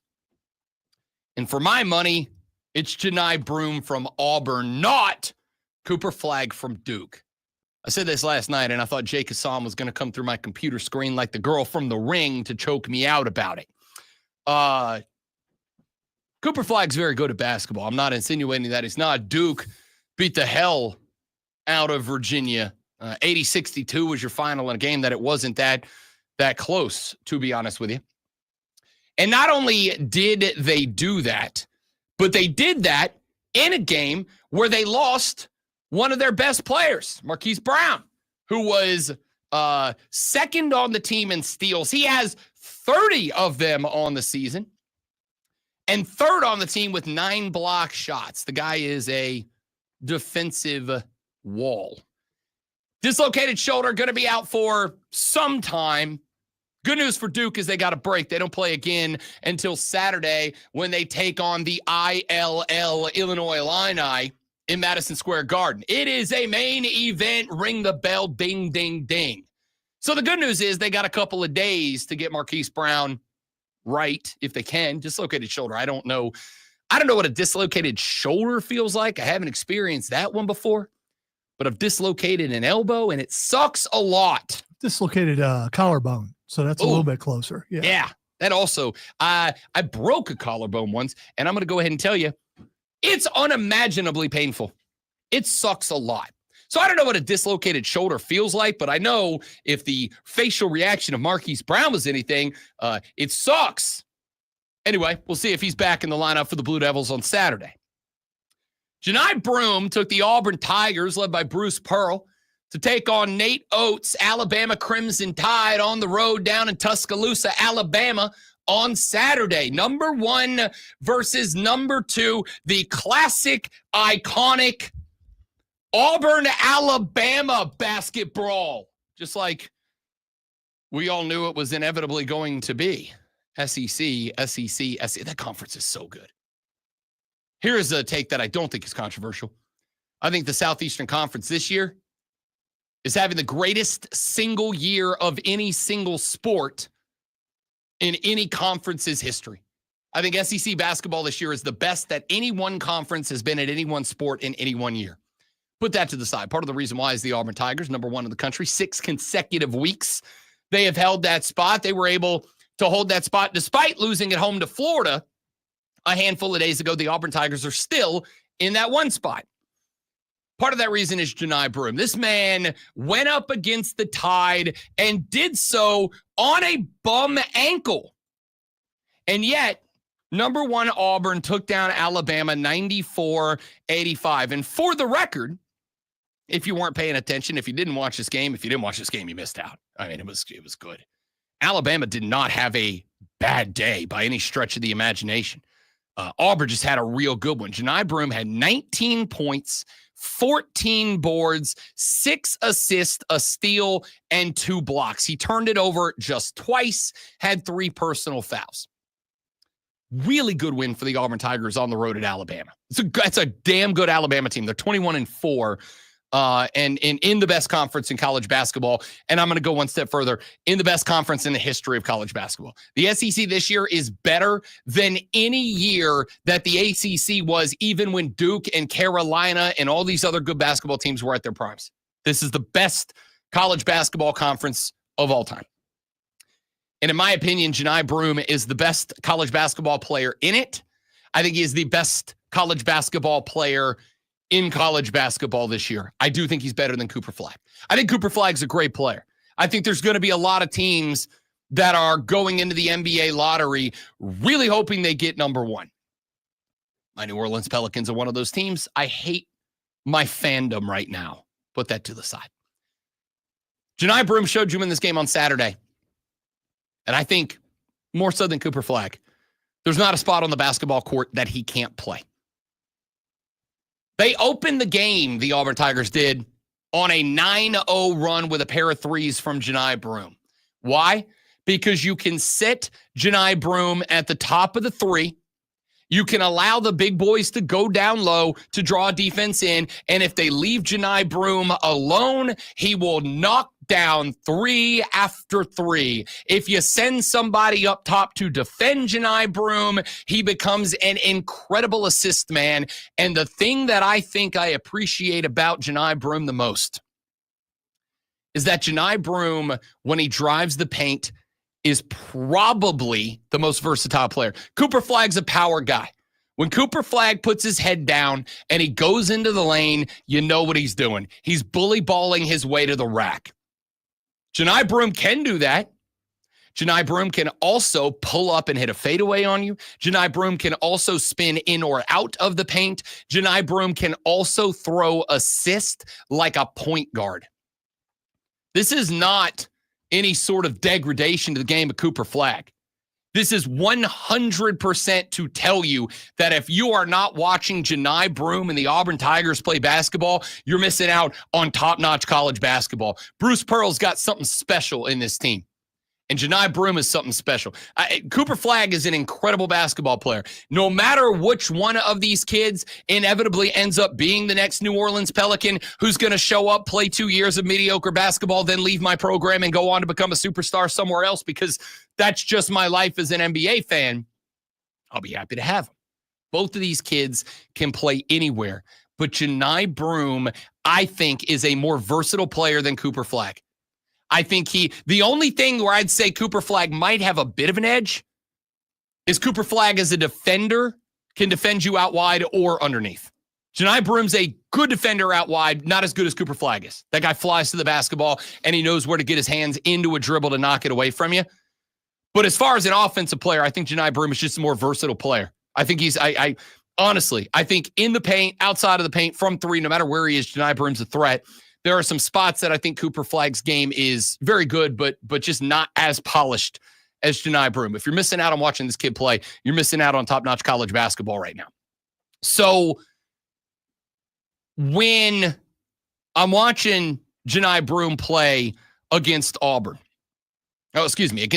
for Auburn, Again, number 2 team on the country. You're on the road. Alabama fans right now recognize that there's a chance that their football team may not be the dynasty that it was. I don't think that's the case. I think this team is very rapidly going to make its return to being up there with the Georgias and the Ohio States. I just think you're going through a massive shift in terms of philosophy, in terms of execution between Kalen DeBoer and Nick Saban. That's another discussion for another segment. While their football team adapts to whatever their new identity is going to be, the Alabama fan base has latched on to basketball, which made that arena on Saturday absolutely, positively electrifying. And yet, Janai Broome went in there and put down 19 points on 7 of 16 from the floor, 2 of 4 from behind the arc, 3 of 9 from the stripe. That is one thing that it was an off day. He's not a 3 of 9 from the stripe shooter.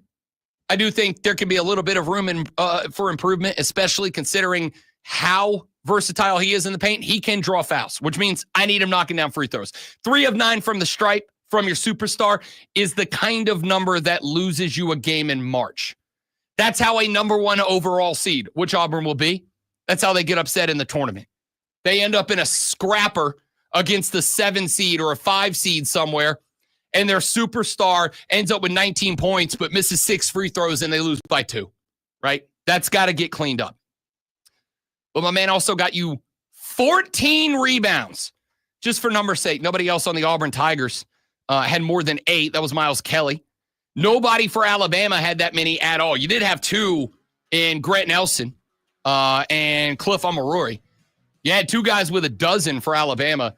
Janai Broome, who is good with the offensive basketball anywhere on the floor, ended up with 14 boards, 6 assists, a steal, and a pair of blocks.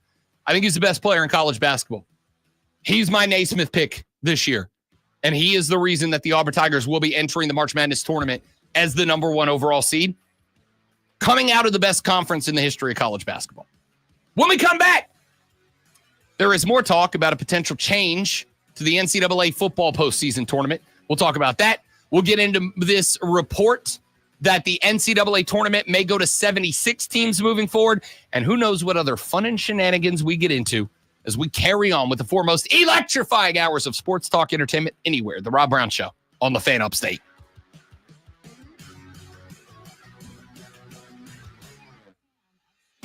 James, what up, big dog? Welcome in. Are you still hungover?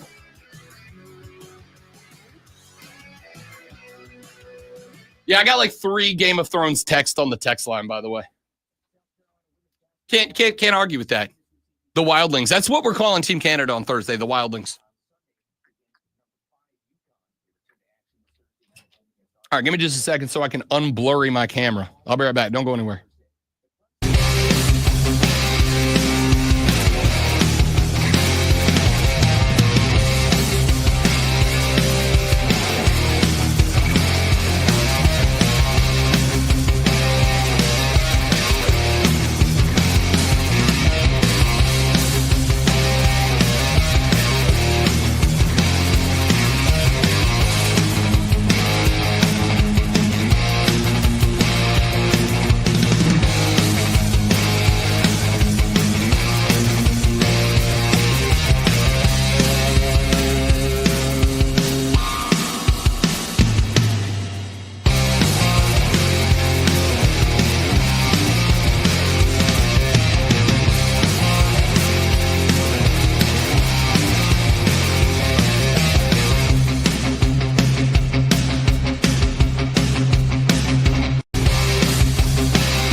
Fun in that game.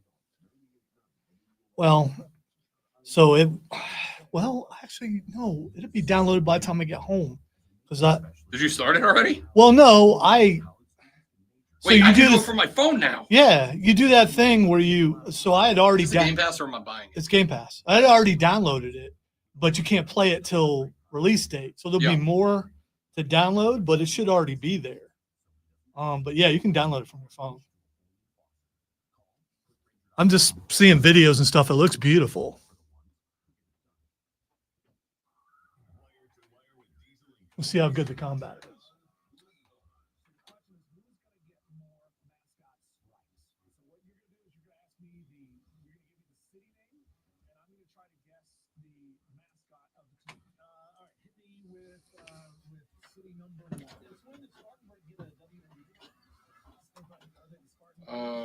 Premium edition?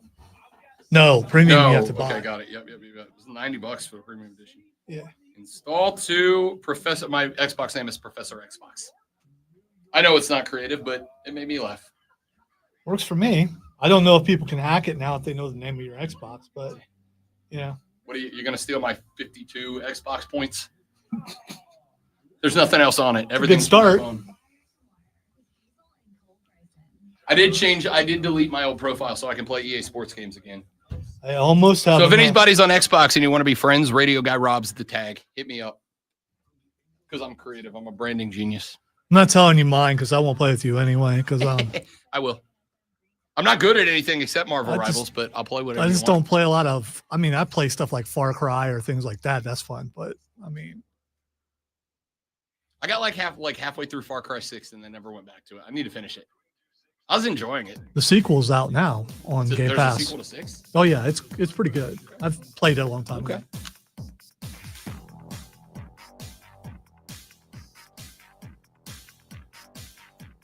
The Rob Brown Show back on your radio. The Fan Upstate, Rob, the Great One, Lonzo, and you. Be a part of the radio broadcast. 844-326-3663. That is the number to call in and get on the air. That is the number to text the show. If you want to get at us in that direction, 844-326-3663 is the number to call or to text the radio broadcast this morning. Joey texted the show. He said, but Rob, Zion is still in New Orleans. LOL. Yeah, I know. I'm painfully aware. Is he still on the pitch count? Yes and no. Like, he's not playing back to back. There was a whole thing the other day. I don't know if I ever got to this. There was a whole thing. In fact, I know I did. There was a whole thing, I guess about 2 weeks ago now, where Zion said with his whole chest that he's good and would love to play back-to-backs, but the Pelicans just won't let him. And he works for them, so he has to do what they say. And it was the most, and I may just be a sensitive sports fan. I am a sensitive guy. I'm a big softy, big teddy bear.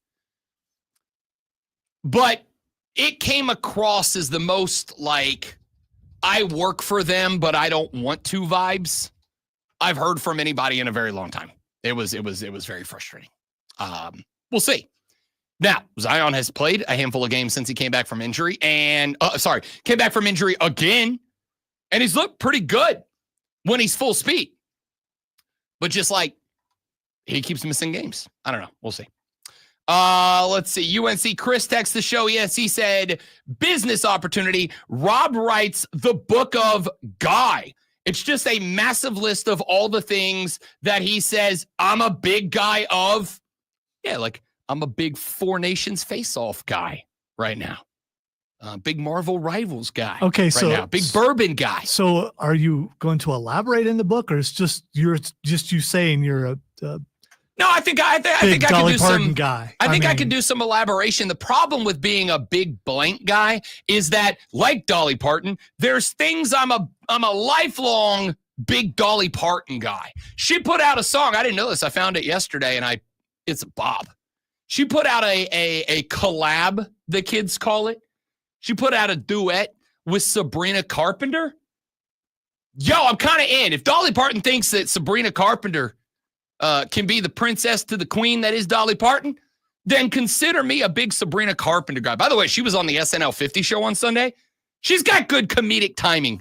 She does. Shockingly good. And also duetting with Paul Simon.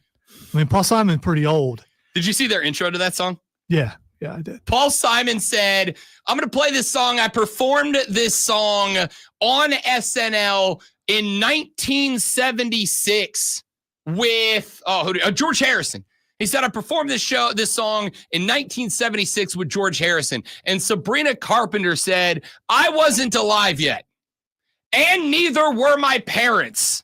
And I got to tell you, a bit of a gut punch, but the timing was I phenomenal. was a little worried about at the end of that show because Paul Simon was wandering around. He's like 4 foot tall. I thought for sure someone was going to run him over. When the whole crowd, all the cast is gathered, No way everyone What'd you saw think? her. What'd you think about SNL 50? It wasn't bad. I mean, I don't. It wasn't great. It wasn't horrible. I thought it was fine. I know there was a little bit of backlash on one certain thing, but that had been done before a Yep. couple times. And it's one of my favorite skits of all So- time. Sorry, judge me. It's great. So it wasn't surprising. Eddie Murphy was great though. Eddie Murphy as Tracy Morgan, Yeah, and which, then Tracy which Morgan I am showing now up. going to erase from where I had. It's that, okay. It's but worth talking about now. yeah, how hard is it to do an impersonation standing next to the guy? But if you're Eddie Murphy, I mean, it was good. I enjoyed the majority of it. After 11, it got pretty racy, but it always does on It Saturdays. always does on Saturdays. The I scared thought- straight stuff was a little, it's a little, I was and dying. and also the alien abduction thing, Yep. always, really raunchy. So Kate's hilarious though. Kate's hilarious. She's so good. I thought it was good. I thought Woody I'll tell you what Harrelson acting like a stoner was probably actually stoned when he did Probably. it. So yeah, very good. I'll tell you what I actually appreciated the most, because I appreciate them addressing it and doing it in a classic SNL skit. I appreciated Tom Hanks' tribute to all of the SNL skits that would get canceled now.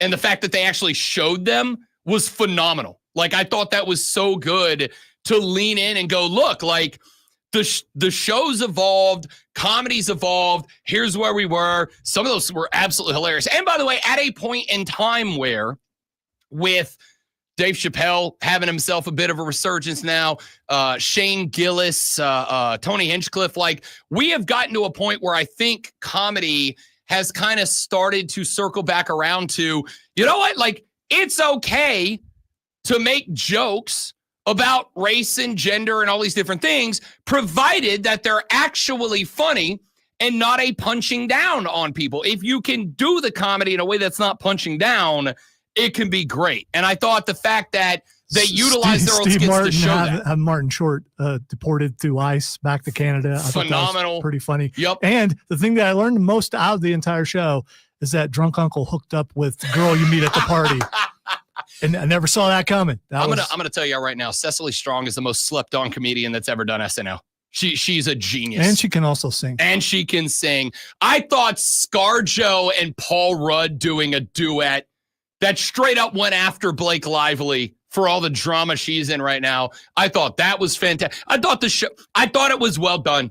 I thought the show was well done. Was it as good as you'd hope for like a milestone moment in SNL? No. I thought Adam Sandler's song paying tribute to cast members departed was I thought it was a very nice touch. Got Jack Nicholson out. Yep. And yeah, I enjoyed that too, and the fact that he was crying at the end and everything. It was. Hey, shout out to Chris Farley, GOAT. Shout out to Chris Farley. I think the one thing maybe I would have liked to have seen is a few of the older cast getting up there. I would agree. I thought there was going to be more Don't of know how that. I felt about Alec Baldwin, but I mean, I don't think anyone knew how they felt about him being. It's like, why would they pick him to do?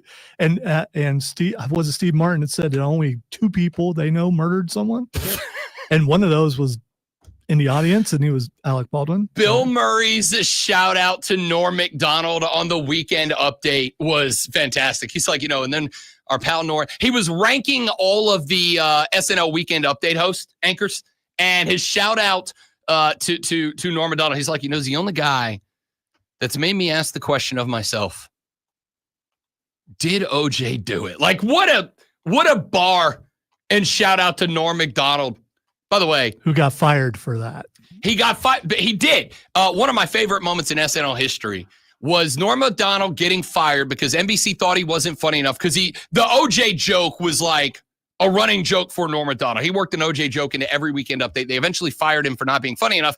And then the next season, they brought him back to host the show. And he got on the air in his opening monologue and was like, my question is, how did I get fired for not being funny? And 1 year later, I'm so funny that I can host the show. Like, he just straight out called him out for it. It was great. Norm Macdonald, absolute legend. I thought SNL 50 was very good. There were some moments, I agree with you. I'd have liked to seen a lot more of the old cast members get involved. When I say old, I mean the OG cast members get involved. I also was reminded, because that conversation was happening on Twitter while the show was airing. I was also reminded, Zoe, that I am almost 40 and a lot of them are dead. So, you know, some of the OGs couldn't be there because they were, again, dead. Well, that makes it tough to show up. Showing the skit, which I remember when it aired, of John Belushi at the graveyard. So good. Yeah, except for it definitely was in reverse order. But, for sure. You want to know why I'm still around? Because I'm a dancer. Oh, man. Absolutely fantastic. Yeah, I thought it was good. I'll put it this way. I thought it was good enough that it's worth talking about during our most listened to segment. It was that I think it's worth the watch, even if you're one of these people that's like, oh, SNL's not the same.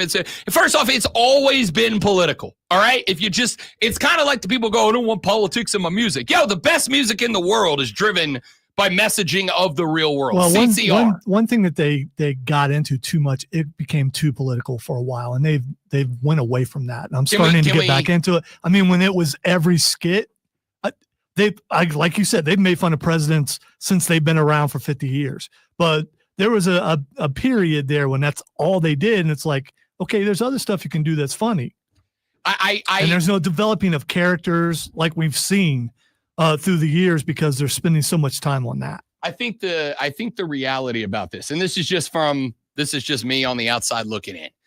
I think the reality of that is everybody thinks that SNL is too political when it's their politics they're going after. Because when Biden got elected, you got a lot of Dana Carvey doing old man Biden. Like a lot of it. And especially towards the election, you got a lot of Dana Carvey doing a lot of confused, lost, wandering around for no reason Joe Biden. And now, obviously, with Trump being in, listen, you say what you want. Good president, bad president, I don't care what you say. The man's objectively hilarious. Like him or not, he's objectively a funny person.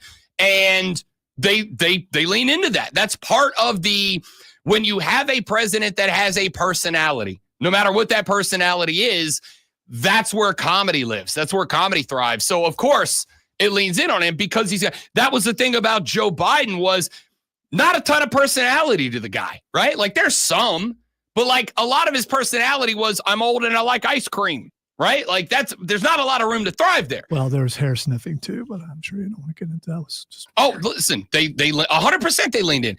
This is why I've said like the last election was the most controversial election in the history of the United States. And SNL has a slant. Big media does. That's just, comedy has a slant. That's just the reality. Comedy has a slant. So, of course, they did that. And I absolutely think, for the record, I think it is 100% fair if you looked at it and went, SNL just provided a platform for a candidate to come on and make a pitch last minute. And if that's what DQ'd SNL for you, I don't hold that against you. I really genuinely don't. Because I know had they done it the other way around, it would have been the exact same thing from the other half of the country. They provided a platform to a candidate to come on and make a last minute pitch, and I'm not okay with that. I got no problem with you walking away. But the reality is Donald Trump has an enormous personality. Love him or hate him, he has an enormous personality, and those are the type of people that allow that allow satirical comedy to thrive. I think that's why SNL has latched the wagon so much. Anyway, I thought 50 was good. I thought Adam Sandler was good. I thought Bill Murray on Weekend Update was good. By the way, shout out to Colin Jost and Michael Che. They've made Weekend Update great again, to borrow a catchphrase from the aforementioned subject of this. Yeah, Michael Che, number one on Bill Murray's list. He was. It was great. It was great. Him listing his ranking of top black host of Weekend Update. Number one, Michael Che. Moving on. Like, phenomenal. You can do those jokes without punching down, and they can be genuinely funny. I thought Bill Murray was. Well, here's the thing. Michael Che probably wrote that. Oh, so. Without a doubt. Without a doubt. I will also say, and I mean this more than anything else, I think the best thing SNL's done in the past 2 or 3 decades is the Che Jost joke swaps. Yeah, those are uncomfortable. And hilarious. Those are very uncomfortable. That's why they're so good. If you can live in that world where there's that discomfort, but clearly everybody's in on the joke and having a good time with it, we can heal as a country. And how about Peyton Manning being there? Oh, I actually didn't see Pepe. You didn't see the Peyton Manning? No, I did not see. What did Peyton do? Well, he was in the there was Amy Poehler and Tina Fey. Tina Fey were asking questions. asking questions of the audience, just asking questions of Sure. celebrities. So you missed that segment? I the only one that I saw was Ryan Reynolds, and they're like, "How are you, Ryan?" Yeah. And he's like, "What have you heard?" Yeah, Like, yeah. Blake. And by the way, if you didn't see it, Blake Lively. I don't think Blake Lively was in on the joke because her face dropped. She went from like, "Oh, that's my husband," to like, "Dude, what the hell did you just say?" Real fast. Yeah, Peyton Manning was asking questions, and also there was some singing in the audience. Did you see that? I did see that. Yeah, that was pretty good. I thought the show was good. Yeah, I sit there and watch the entire thing, which I wouldn't have been able to do if we hadn't had Monday off because it went Also fair. over 2.5 hours long. That was after I texted Lonzo and I was like, wait a minute, it's 8:00 at night. I've done 2 hours of show prep. Are we off tomorrow? Yeah, cool. Guess I'm watching SNL now. All right, when we come back here in just a minute, I was going to do it here, but we brought up SNL and it was such a milestone. I felt it was worth addressing. We're a pop culture show. We're also a sports show, which is why when we come back, we're going to address this Ross Dellinger report that we may get changes to the college football playoffs a little more rapidly than we thought. I'll tell you what those changes are potentially coming down the pipe, according to Ross Dellinger. We'll give our thoughts on that and more. All of that comes after you get to experience what award-winning audio is with Lonzo Sports Flash. Now I've got "Are You Experienced" by Jimi Hendrix in my head. That's a good tune to have in there because I'm old. The AP Top 25 basketball poll is out, and Auburn retains their top spot for the 6th consecutive week after a win on the road over number 2 Alabama. The Florida Gators have jumped to number 2, followed by Duke. Alabama falls to number 4 with the loss to Auburn, and Houston rounding out the top 5. Tennessee and Texas A&M are 6 and 7. Clemson at 21-5 has jumped to number 18. As Team USA prepares for the Four Nations Face-Off Championship game, injuries have started to stack up. The most recent is forward Brady Tkachuk, who joins forward Austin Matthews and defenseman Charlie McAvoy, both of whom sat in the final round robin game against Sweden as a precaution. Make sure you tune in tomorrow night at 7 p.m. as Furman Paladins take on the Sanford Bulldogs. It's Furman versus Sanford right here on The Fan.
I agree, James. It drug in places, but for the most part, I thought it was pretty good.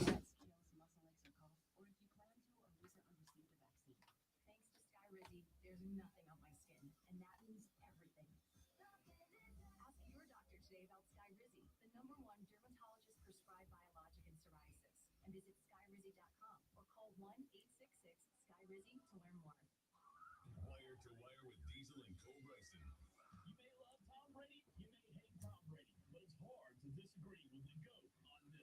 There used to be college programs, college teams. You're no longer learning a program, you're learning a playbook. And the program is ultimately like at Michigan, for me, that was a clone-style program. 5 years I got to learn how to drop back pass. This coach, I had to learn from being 7th quarterback on the depth chart to moving up to 3rd to ultimately become a starter. I had to learn all those things in college. That was development. Then I went to New England and I was developed by Coach Belichick and the offensive staff there. I didn't start my first year. I think it's just a tragedy that we're forcing these rookies to play early. But the reality is the only reason why not is because we've dumbed the game down, which has allowed them to play. Wow. It's just okay. All right. I mean, at least he introed it a little. Just download the free Odyssey app, log in, and listen to the Fan Upstate for at least 1 hour a day to enter. One lucky winner scores round-trip airfare and accommodations for 4 in Las Vegas. Plus $1,000. Enjoy the first 2 rounds of the College Basketball Championship. Stay at the Circa Resort and Casino, Las Vegas's premium sports viewing destination, and visit the Vegas March Hoops Party at Stadium Swim. Good luck in this national contest. Listen to the Fan Upstate on the Odyssey app. Your morning jolt of sports. It's the Rob Brown Show. So the break was a little short.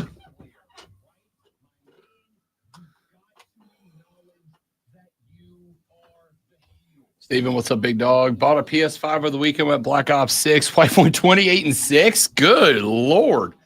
That's a game, bud. All right. So my theory about the X bump is The X bump? no longer a theory. Look at Oh, yeah, no, for Yeah, sure. yeah. Yeah, for sure. And I don't know what it is. I also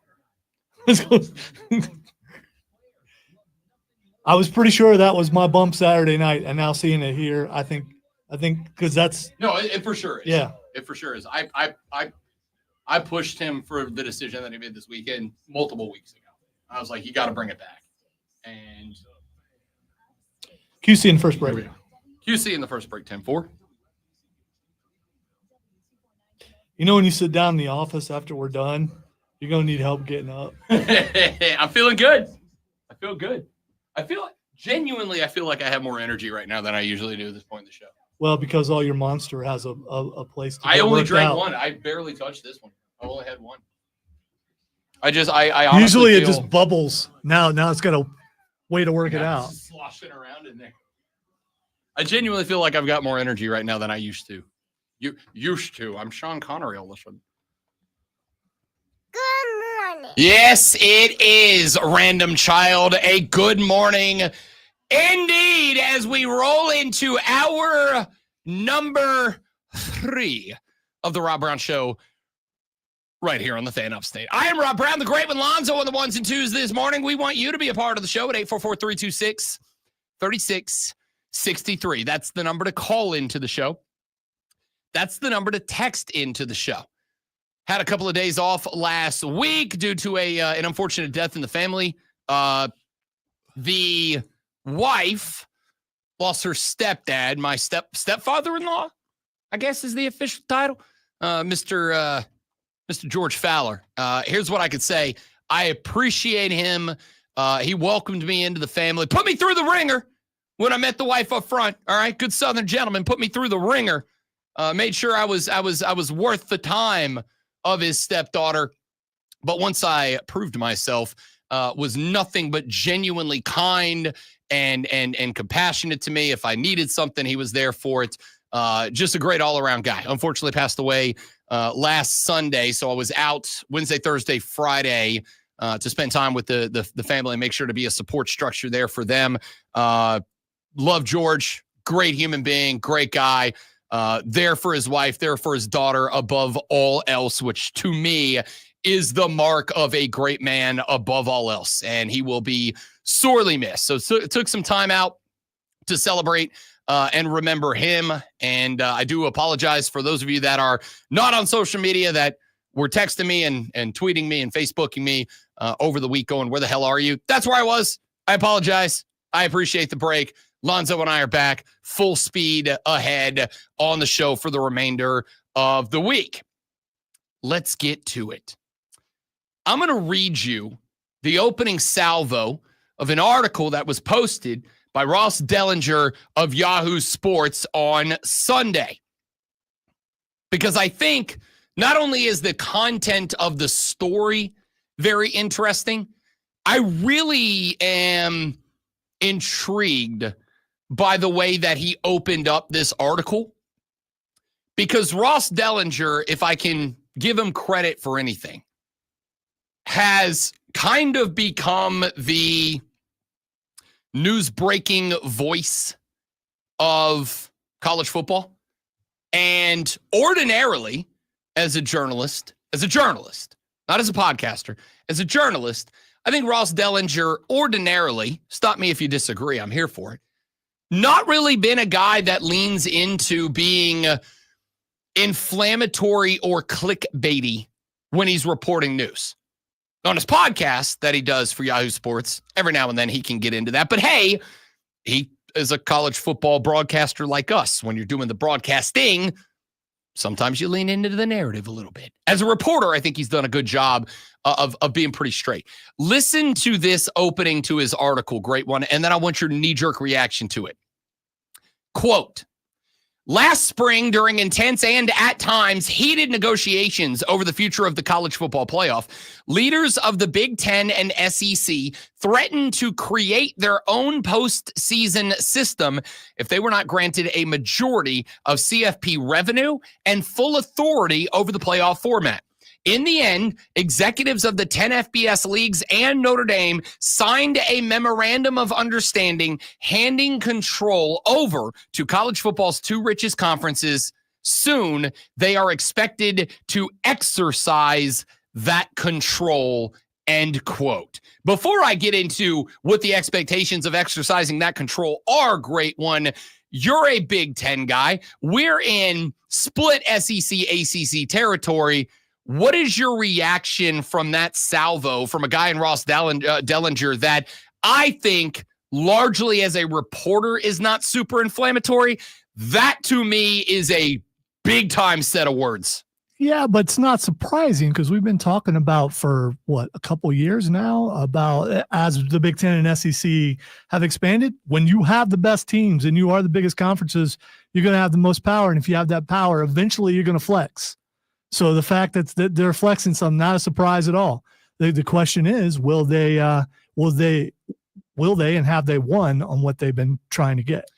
Here is what followed that up. According to Ross Dellinger, within the SEC and the Big Ten, momentum is building to further expand the playoff to 14 or 16 teams, assign multiple automatic qualifiers per league, as many as 4 each for themselves, and finalize a scheduling arrangement together that may fetch millions in additional revenue from TV partners, sources told Yahoo Sports. The playoff format change would clear the way for SEC administrators to finally make the long-discussed move to play 9 regular season conference games and would trigger perhaps all 4 power leagues to overhaul their conference championship weekend. These ideas and concepts, previously reported by Yahoo Sports as possibilities, are now serious agenda items within the highest governing bodies of the SEC, the Big Ten, the Big 12, and the ACC, according to officials from each of those leagues. The 11 members of the CFP Management Committee, the 10 FBS conference commissioners, and Notre Dame's athletic director were contacted for this story, many of them confirming the existence of these potential ideas, but declining specific comment on the matter. Final decisions are expected in the coming weeks. SEC and Big Ten athletic directors will meet Wednesday. Sidebar, we told you about these meetings. I told you what I expect out of these meetings. We'll be talking about them more as they take place starting this Wednesday in New Orleans, Louisiana. For the second time in the last 5 months, Big 12 athletic directors are expected to discuss the future playoff format meetings this week, and ACC athletic directors, as well as the presidents, met last week in Charlotte.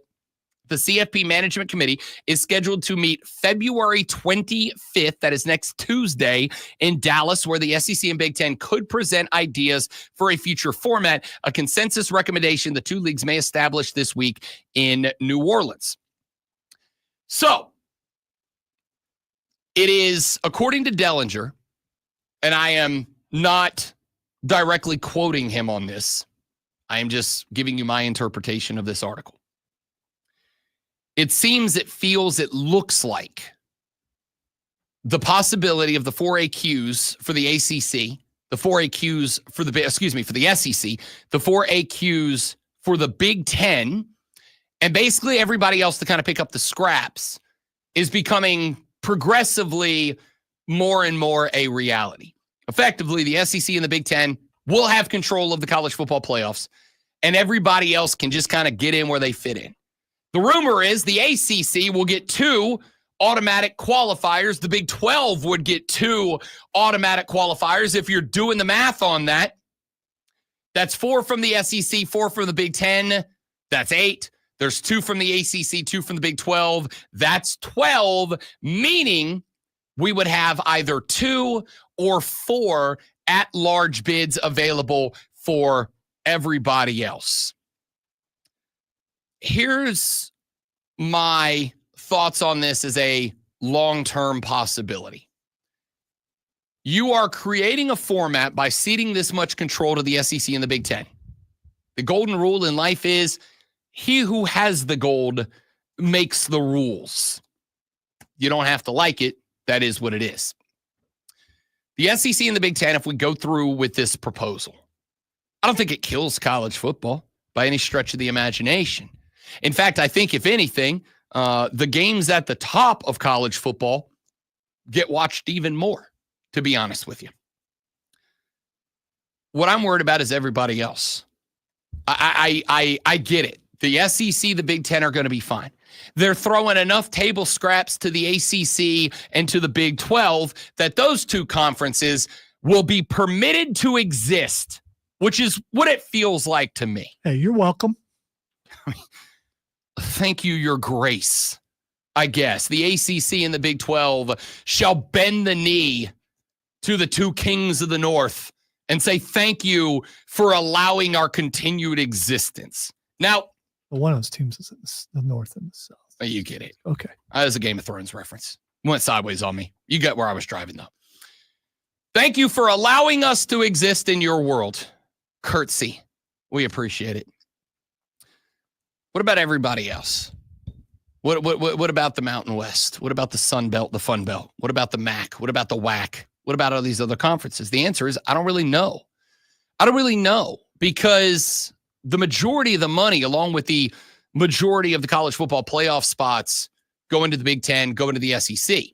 The majority of the money's going there too. At the end of the day, this control of the college football playoffs is about nothing more than increasing the revenue share. You get more teams in, you get more money out of it. You get more money out of it, you get to put more into the programs. You put more money into the programs, they get to grow their capacity to own college football. My question is there a cutoff spot where the profits for the SEC, the profits for the Big Ten are such a piece of the pie that the rest of college football just can't have the resources to survive? Forget compete. Survive.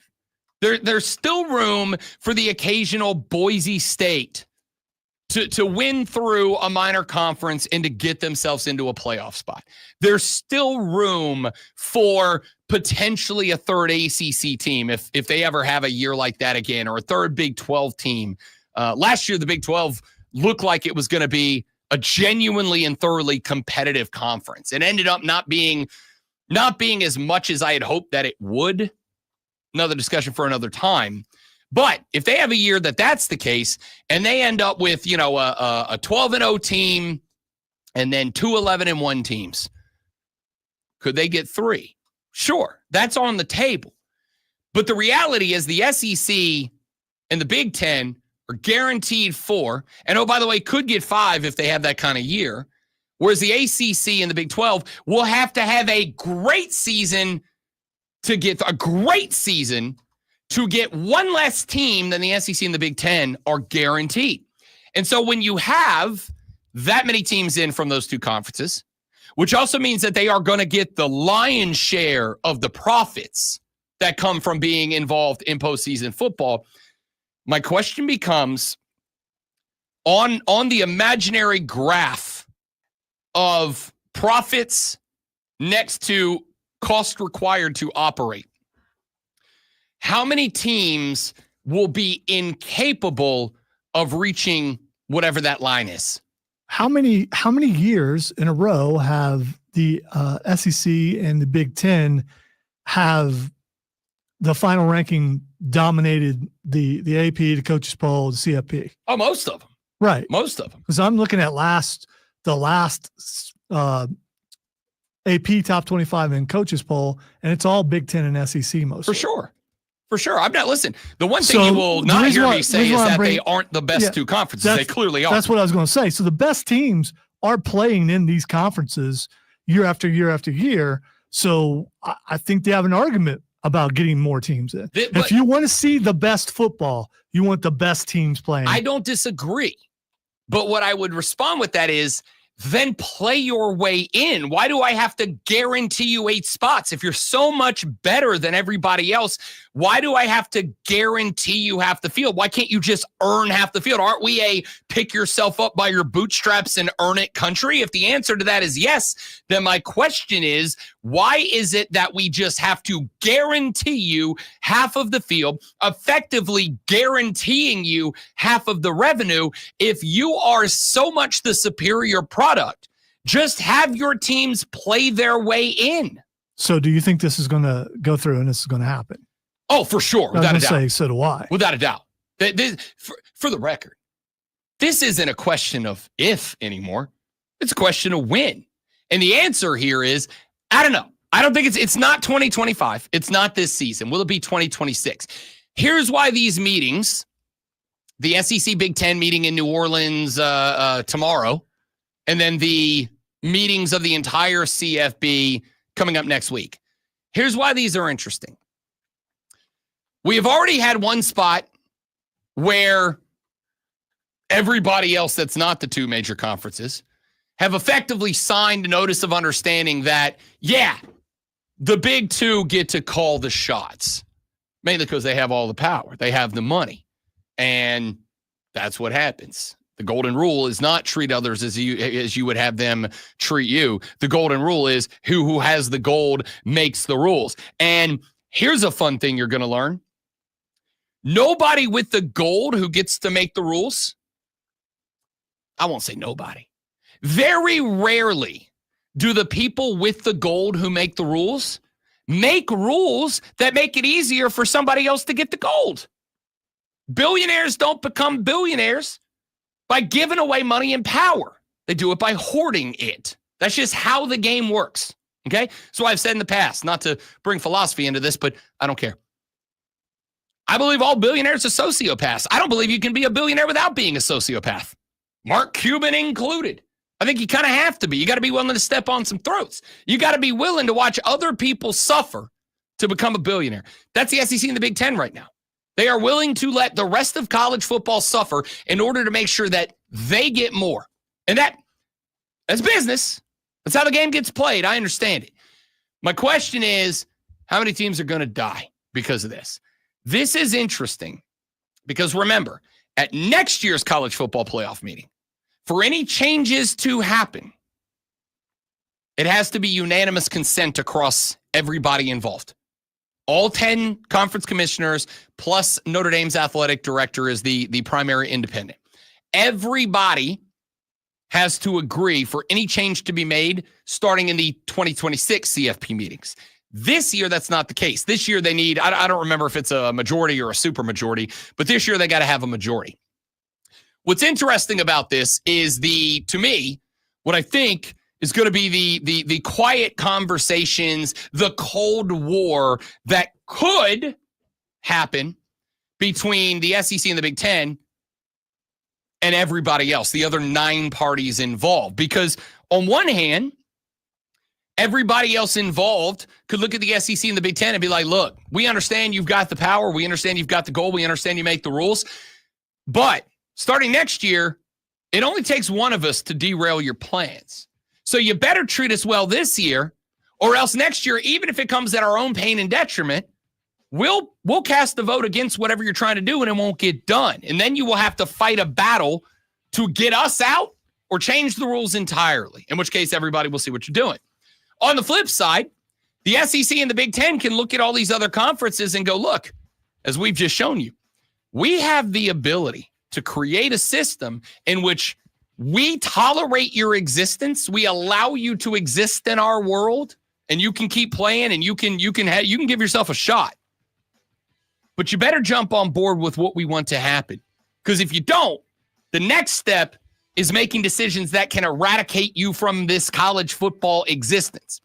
And that Cold War between our vote next year can derail you, and if you don't vote for us, we can just remove you, delete you from the conversation entirely. I don't know which side of that power struggle works out. It's going to be fun to watch. Or it's going to be tragic to watch. We'll see how it plays out. Back after this on the Rob Brown Show in the Fan Upstate. QC. All right, guys, got a live read. Coming right back. Y'all stay right there, please, and thank you.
today. 2 hours and 20 minutes. I'm starting to feel shaky on the standing up doing the show thing. Wow, I let that go and I didn't even listen to it. Tell me. I wasn't paying attention, to be honest with you. That's all me. No, it's not. It's both of us.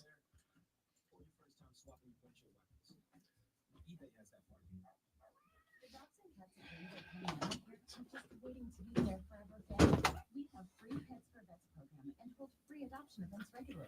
Visit greenbeltpets.org to learn about adopting your new forever friend. Downy Rinse and Refresh. Break up. Lane Kiffin deserves his opportunity to get blown out in the playoffs.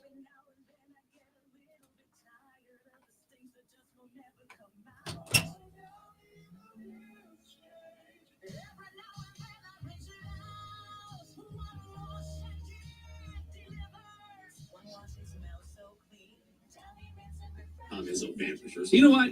I'm just leaving Texas A&M at number 21, Mississippi State. This line doesn't make a lot of sense. Yeah, screwed up. Tag on it. Yeah, happy to be here. Can I get some rotors? Would you like brake pads with that? How much are the brake pads? Free with the rotors. Free. Really? They fix stuff, so I don't have to worry about it. But Would you like an oil filter with that? Yeah, how much is that? Free. 5 quarts of oil. Free. Really? Really. Free. It's part of the A to Z savings event. You might as well call it A to free. At AutoZone. Get in the zone. AutoZone. Restrictions apply. Okay, so that's with bacon, cheese, lettuce, tomato, grilled onions, ketchup, and all the pickles. You know what you like. You would order your burger just any way. Why should your sports talk be any different? With chapters on the free Odyssey app, you can choose the topics that matter to you most. Whether it's reactions, matchup previews, injury updates, or team news, quickly find what you really care about. Question on the pro wrestling subreddit. Could a wrestler with a pirate gimmick legitimately become a headliner in today's wrestling landscape? there was one. Remember? This was, I don't know, early 90s? Someone went with a pirate gimmick. I have to look it up. I can't remember who it was. I don't think it went really well. Rapid radios are instant push-to-talk walkie-talkies offering national LTE coverage and no subscription ever. Business owners can now keep in touch with up to 200 staff members at one time. Go to rapidradios.com now for up to 60% off and free shipping. Paul Burchill. That's who it was. Thank you, James. I knew it was someone. What a reference. Yeah, it was a long, long time ago.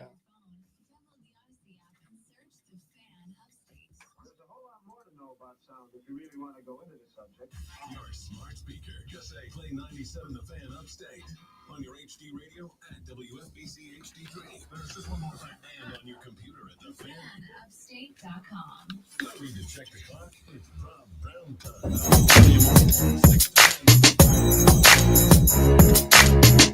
The Rob Brown Show back on your radio. It is The Fan Upstate. Rob, the great one, Lonzo, and you. Let's go back to a conversation we had back in hour number one. The NBA All-Star Game was on Sunday. Now, I'm an NBA guy. I like the association. I love basketball. It is my number one sport. Judge me as you will. I love basketball. The NBA All-Star Game this year was an abject failure. Here's the thing. I didn't mind the gimmicks. I didn't mind the four teams.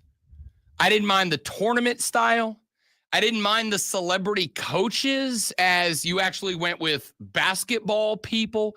I didn't mind any of it. What I minded was the game itself. What I minded was the attack of the game, the presentation, frankly, the broadcast as a whole. The NBA All-Star Game broadcast, forget the skills competition and all that, not worried about it. All right, whatever. That's meant to be fun. I don't care if they goof off with that. And I'm not even asking that the NBA All-Star Game be like this hyper-competitive, super legitimate basketball game. I understand that there is going to be some element of fooling around. I don't need it to be a great, highly competitive basketball game. I do need it to be a competitive basketball game, but I'm not expecting like NBA Finals juice to it, right? The game itself was an abject failure because of everything that wasn't basketball. They're introducing the lineups and they go, we're going to have an on-court MC this year. We're going to hand the mic again to Kevin Hart. Now, for the record, I'm not anti-Kevin Hart. I don't dislike Kevin Hart. I don't think he's necessarily like in my top 10 stand-up comedians of this day and age. I think Kevin Hart's been around a hot minute, and I don't think that he is renovated his shtick enough that he stays in rotation for me personally. But I'm not anti-Kevin Hart. There's a lot of stand-up comedians I'm not a fan of. I'm fine with Kevin Hart. I'm fine with Kevin Hart being involved in the broadcast as a big NBA fan. Okay, cool. What I don't need is Kevin Hart on the floor while the NBA All-Stars are on the floor, crapping on the NBA All-Stars. I don't need him out there making jokes about SGA making a run at the scoring title this year, while SGA is one of the few reasons that I actually tuned into the game. I don't need it. Kevin Hart roasting players during the game is a good way to get me to not watch the game. The broadcast itself. You had Draymond Green out there absolutely crapping on the All-Star game. Now, why he did it, I don't know. It's up for debate. Maybe it's because he wasn't invited. Maybe it's because he genuinely thinks it's a bad product. It doesn't matter. Why Draymond Green was crapping on the All-Star game is irrelevant. That Draymond Green was crapping on the NBA All-Star game is relevant. The fact that he was doing it at all is relevant. So I got Draymond Green out here talking about how it's a bad product. Quick question. Whether he deserves to be one of the biggest names and faces in the NBA right now is irrelevant. He is. And maybe it's because of the podcast. Maybe it's because he's Steph's teammate. Maybe it's because he's a multi-time champion. I don't know. What I know is Draymond Green is a recognizable figure in the NBA talking head circle. And if you're at a point in time where you're trying to make all these changes to make the NBA All-Star game relevant again, why would you allow one of the biggest names in the game to get on a mic and talk about how bad the game is before and during the game? Why am I, as a fan, going to tune in, listen to Draymond Green talk about how bad the All-Star game is, and then stay tuned in when there's other things happening in the sports world? Why would I do that? Why would I stay tuned in and not flip over to the Daytona 500, even if you're not a NASCAR guy? That, if you're not a NASCAR guy and you're going to watch a race, Sunday night was the one to watch. Why am I not going to flip over? I did. I'm an NBA guy. I want the All-Star game to rock. I want it to be great. I found a clip online of Kobe Bryant from his All-Star game days. And he was saying, look, it used to be competitive. We used to care. We used to want to win it. Now it's just a glorified dunk contest. Right? Now it's just an exhibition of offensive abilities. Nobody cares to win the thing anymore. And I don't disagree. So how do we fix it? How do we make it compelling? How do we make it resonate with fans? How do we make it resonate with the players, frankly? And the answer to that is you got to give them a reason to want to win it. We've got to give the rosters a reason to want to win it. Maybe money's it, right? Maybe we have a 4-team tournament and the team that wins, everybody on it gets $2 million. I mean, sure. But at the end of the day, these are the NBA All-Stars. These are the best of the best. These are the guys that are playing on max contracts. They already have tens, if not hundreds of millions of dollars coming into the bank. I don't know that an extra 1 or 2 milli is going to make it happen. What if you know something stinks and you know it really bad and you hope it changes, so you let Draymond do that, hoping that it will bring about change? I don't see how that works. I don't see how that works. Like, Draymond goes out and he craps on the NBA. Who's the only person that has the power to change it? The NBA. Adam Silver, the commish. He's the only guy that has the power to change it. So having Draymond, a member of the NBA, go out there and crap on the thing that you're the only one with the power to change doesn't really give me a reason to believe it's going to change. Do you ever do something really bad on purpose, hoping that people will notice how bad it is and change something because it's really, really bad? No. Me either, but I know there's probably people out there who do that. I mean, it would be a good strategy. Not that Zoe and I have ever invoked it and been incredibly sarcastic on the air like I did Saturday. I mean, no, never done it before. Like, I get it. But again, I will not do that only when I know that I don't have the power to make that change, right? Not that I've done this. If there's something I am directed to do on the air by a boss, and I hate it and I think it stinks and I think it's a bad idea and it doesn't fit the show or it doesn't fit the tone or it doesn't fit the format, or I just think that it's dumb, then yes, there is a chance that I might grab a mic and I might go in here and go, all right, guys, time for us to talk about this thing. I know you're all super stoked about it. I know you're really excited about it. And I would tank it on purpose so that the person in charge goes, you know what, you're right. That was really bad. Now, there's skill and talent involved in that to do it in a way that it's bad, but in a way that it doesn't make it seem like you're doing it badly on purpose. But again, I would never have the audacity to do that. That'd be bad. I wouldn't do it. The NBA is the one that has the opportunity to make the change. So I don't see the strategy of going out there and crapping on a product that you yourself orchestrate, right? It's another thing if I go, hey, the water cooler cheat sheet is an idea that I conceived, I implement, I run, and then I started every 7 o'clock hour by going, water cooler cheat sheet, top 3 sources, item number 1.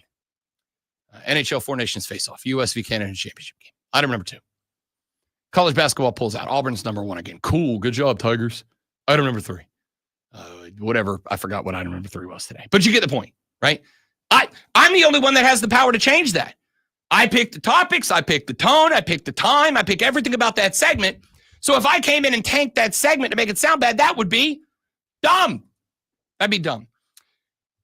I don't want to sit here and run through all the hypothetical ways to fix the NBA's All-Star game because there's a billion people with microphones and cameras today who are going to do that. They did it yesterday. They did it Sunday. They're going to do it again today. It's going to be a topic you're going to hear on every single radio show the rest of the week. How do we fix the NBA's All-Star game? By the way, Coach Mitch jumped into the stream, which you can do at facebook.com/TheFanUpstate, The Fan Upstate on YouTube, The Fan Upstate on X/Twitter, and The Rob Brown Show on Facebook, on YouTube, and on Twitch.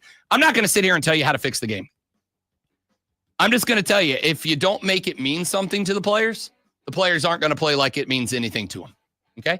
And I don't know if that includes strapping a USA across LeBron and Steph's chest like we did in the Olympics last year and letting them go up against Nikola Jokic and Luka Doncic, let them go up against Team Europe or Team the World. I don't know if it's a 4-team tournament. Maybe you have like Team USA, Team France, Team Germany, and Team everybody. I don't know. I don't know how you do it. You got to make it mean something. If it means nothing to the players, and right now it very clearly means nothing to the players. If you don't make it mean something to the players, don't be shocked when they play like it doesn't mean anything. Because right now, it doesn't, so they don't. It's not that tough to figure out. In my ever so humble yet frequently correct opinion. Rob Brown, the Great Malonzo, and you back after this on The Rob Brown Show in the Fan Upstate.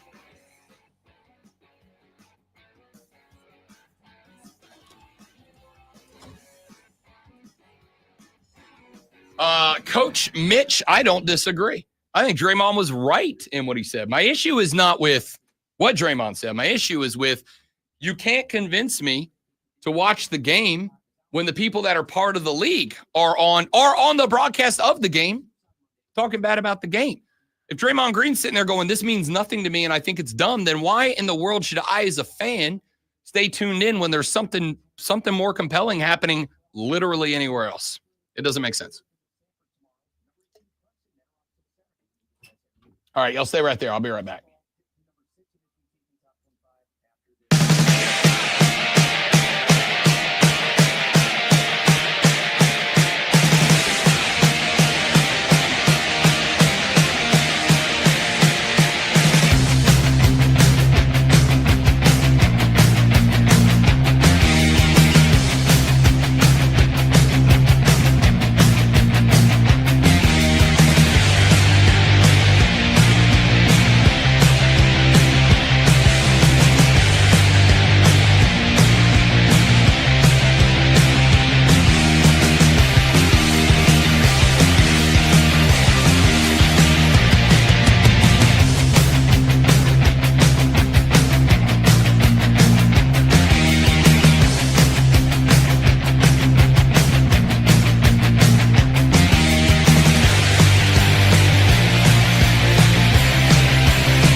All right, we're back, dudes and dudettes.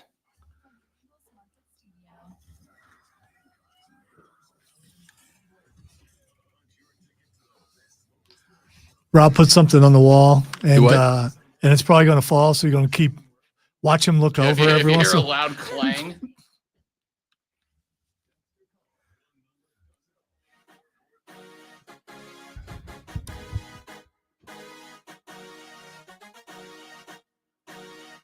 Eight 844-326-3663. Text the show at that number. Texter says, who would have thought that an exhibition of hockey would be more intriguing than the All-Star game years ago?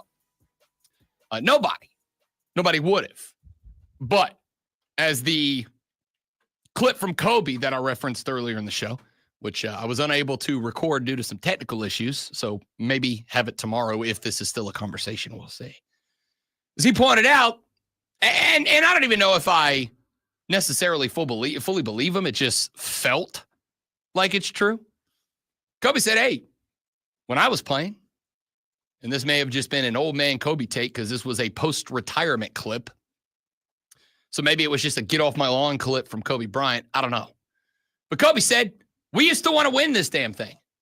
We used to care about this game. It used to be an honor to be selected to the All-Star team. It used to be an honor to play in the All-Star game. And it was something that we wanted. It was something that we cared about. It was something that we wanted to win an All-Star game. It wasn't just about I'm a 20-time All-Star. It was I'm a 20-time All-Star and I won it 14 out of my 20 times or whatever, right? And it doesn't have that vibe anymore. So this texter that said, who would have thought an exhibition of hockey would be more intriguing than the NBA All-Star game years ago? Here's what I'll say about hockey. Hockey's tried different formats for their All-Star game.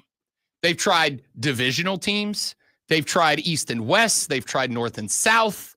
They've tried a bunch of different stuff.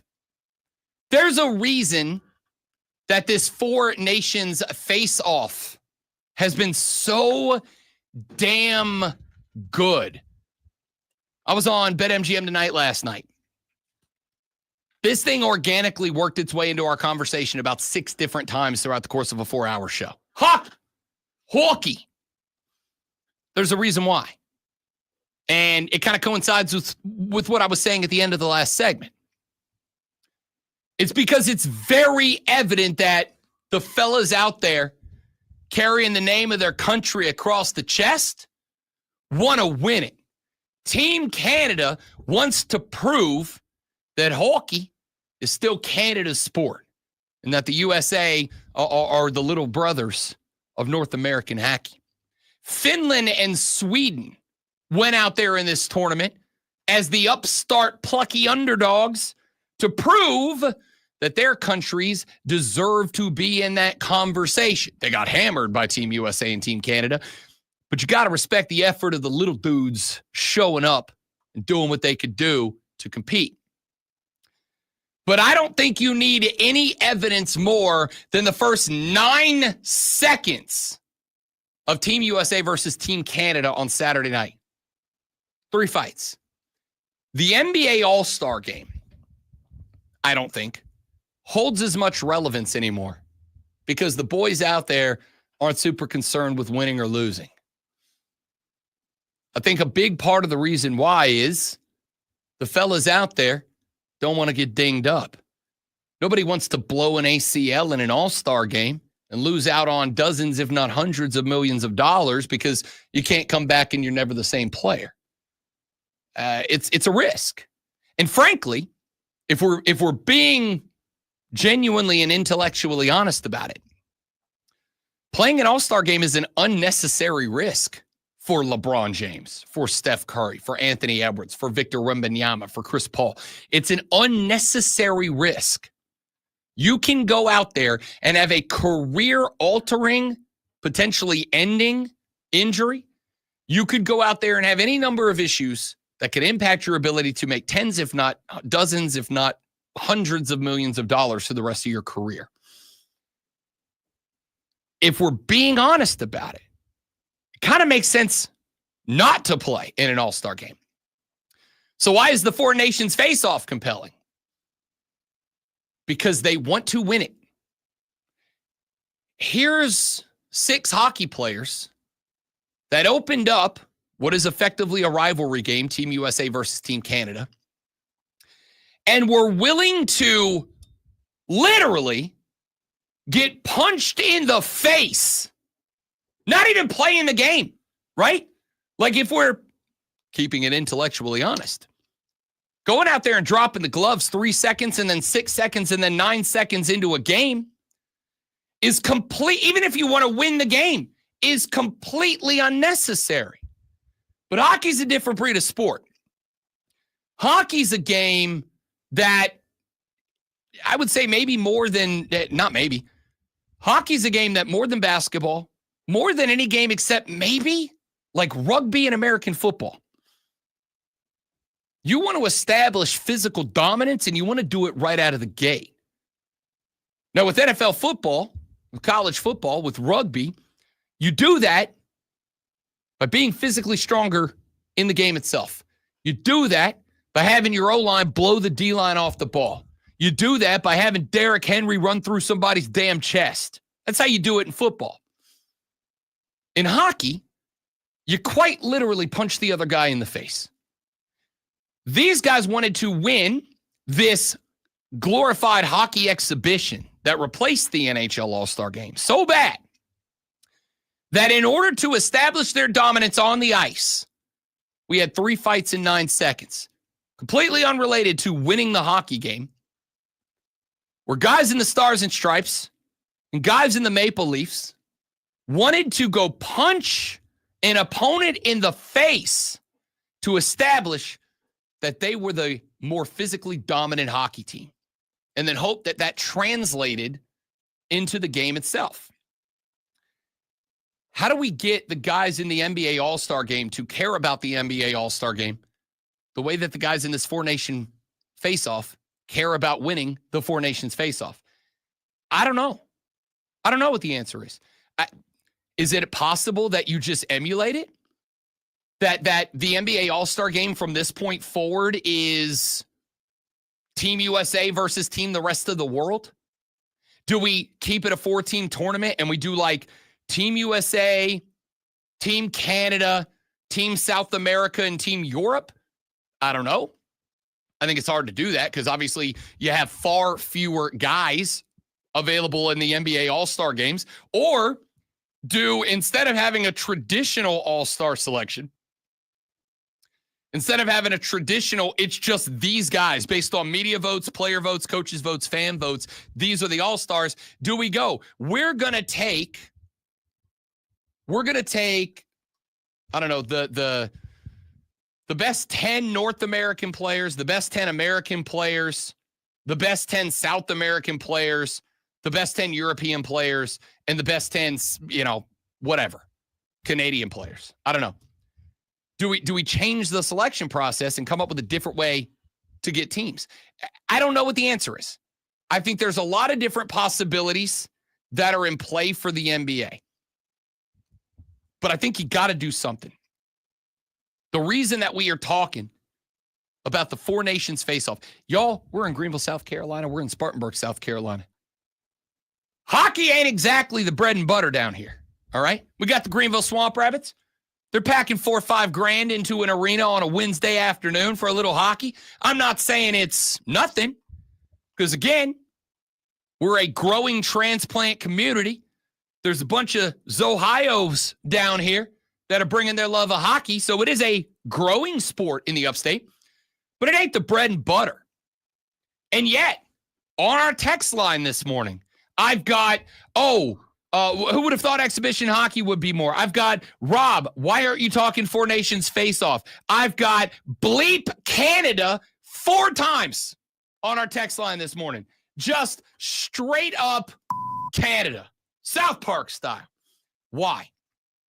The answer is because the boys were willing to drop the gloves and punch each other in the face to establish dominance, to then win the hockey game. And by the way, it's not like that was the championship game. That wasn't a trophy game. That was a game that, by the way, the loser could still very well, and at that point, probably was going to still be in the championship game. They wanted it, and unless you can establish a reason for the NBA guys to feel the same way, the All-Star game is nothing more than just a fun, goofy thing to do on a Sunday night. Let me throw a hypothetical out there for you Thursday, and I don't know if they can stop this or not. So the catalyst for this was them booing our national anthem.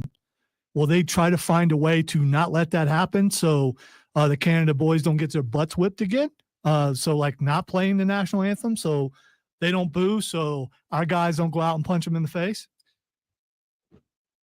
This is interesting. We kind of got into this early. We got a little bit of time here, so I'll do it again. I've said on the show 100 times, like the Venn diagram of politics and sports, there's not a big middle wedge, but there's definitely a middle wedge where those two circles overlap and sports and politics come into play. Canadians are booing the national anthem because of, let's just call a spade, the way that Donald Trump is talking about Canada right now. Oh, we'll make them the 51st state. They're a very proud country. The same way that if Canada's prime minister came out and said, you know what, we're going to take over America, we'd be like, hey, go bleep yourself, Maple Leaf, you Canuck. But if they're number 51, Alaska would finally make sense. Just saying. Alaska's beautiful. I have been there. It's I know, but at least it would finally be connected. They're not going to be the 51st state. You all need to stop, okay? They're just not. But there's a reason the Canadians booed the national anthem. That gets into international diplomacy. At the end of the day, there was like 13 guys wearing stars and stripes on the shoulders. They don't care about that. All they heard was a gym full of Canadians booing the national anthem. Yeah, we're going to go out there and whip that Canuck ass, is the way that they approached it.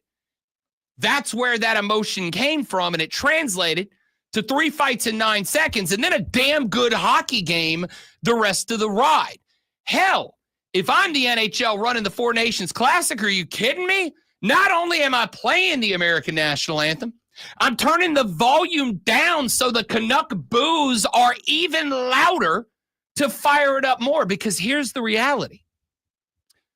The NHL has gotten more talk out of this Four Nations finals than the NHL has gotten in a half of the regular season combined so far. A good season, by the way. Like a good NHL season. As a hockey dude, I'm very much enjoying it.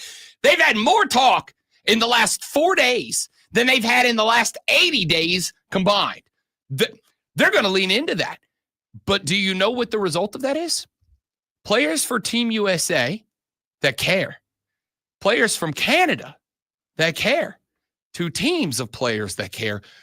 Beating the hell out of each other for 60 minutes of ice hockey. Subscribe. I'm all in.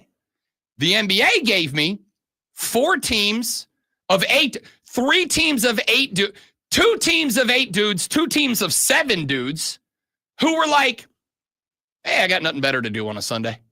Go out there, throw a couple of dunks down, play zero defense, knock down a couple. Steph Curry shooting half-court logo shots, which, don't get me wrong, was probably the most entertaining thing about the entire game. There just was nothing to it. Oh, and by the way, Draymond's crapping on it. Kevin Hart's crapping on it. The Inside the NBA on TNT guys are crapping on it. Everybody with a microphone was crapping on it in the broadcast of it.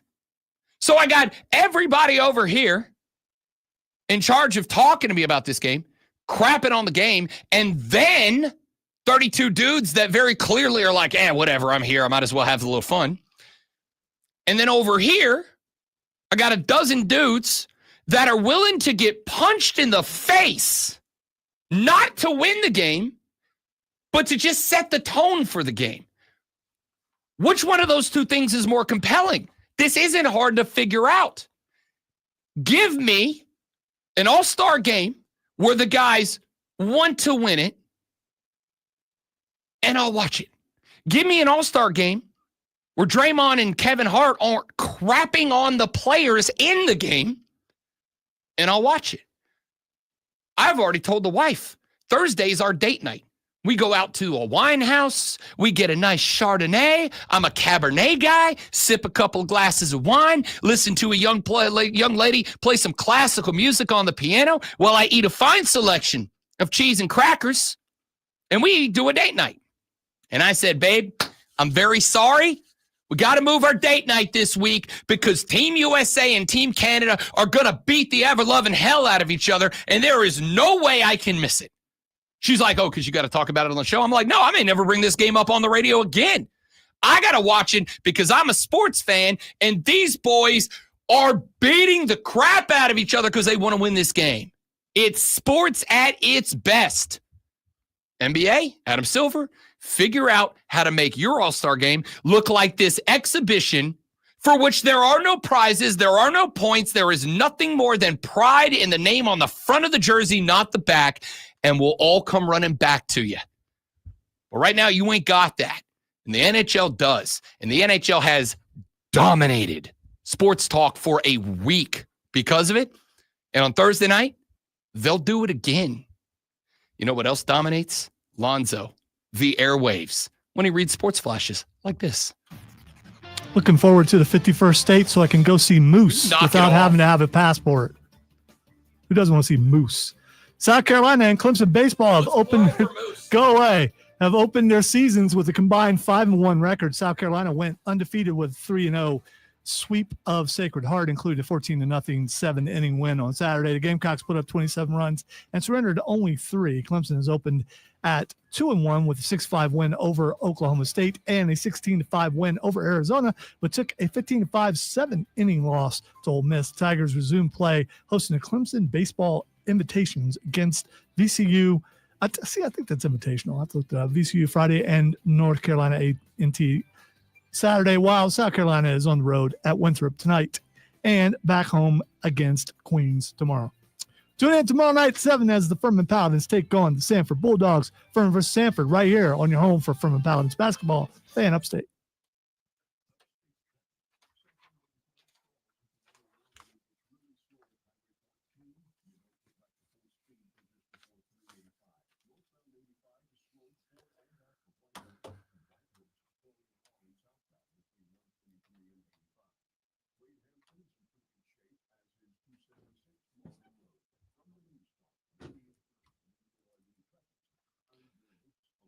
In my defense, I don't write those. I just try to edit them. Someone else writes them, and we don't talk the same.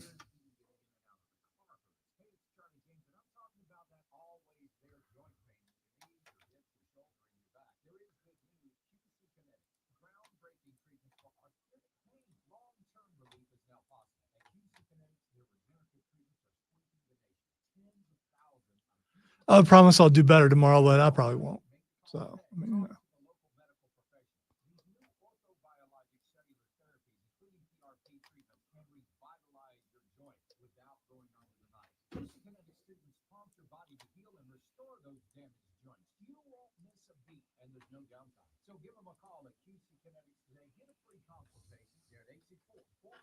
trying to figure out why the building smells like baked goods. Someone down the hall does have an LED candle that smells like cookies, which is torture.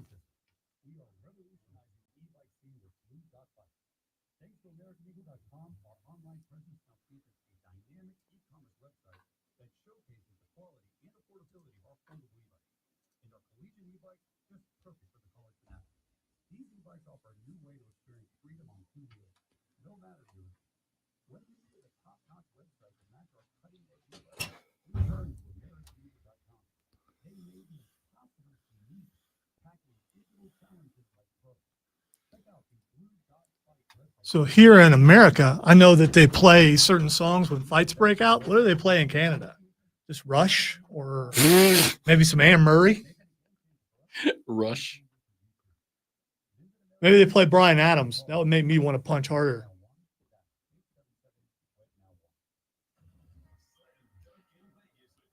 Nickelback from Canada, right? I think They are. Yeah, so maybe it's Nickelback. A little Celine Dion in Canada.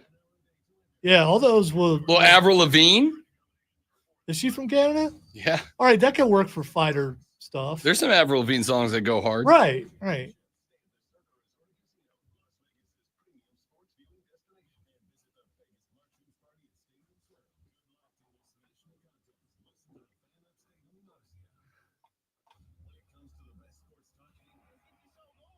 Oh, there you go. Yeah, that would make you want to, yeah, because she was pretty angry in that song.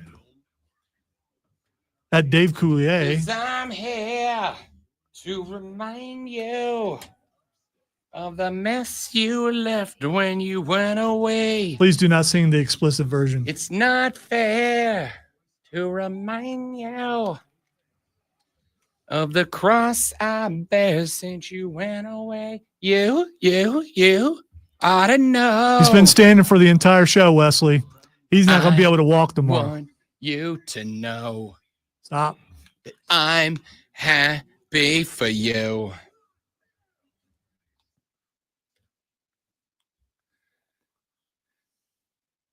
Yeah!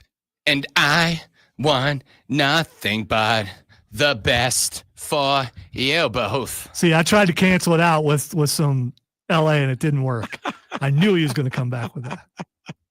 For the entire version of that song, make sure you tune into the stream. Yeah, it's only on the stream. You're gonna get a full performance of Alanis Morissette's "You Ought to Know." Lonzo asked, "What song do they play when the boys drop the gloves and throw fisticuffs on the ice in Canada?"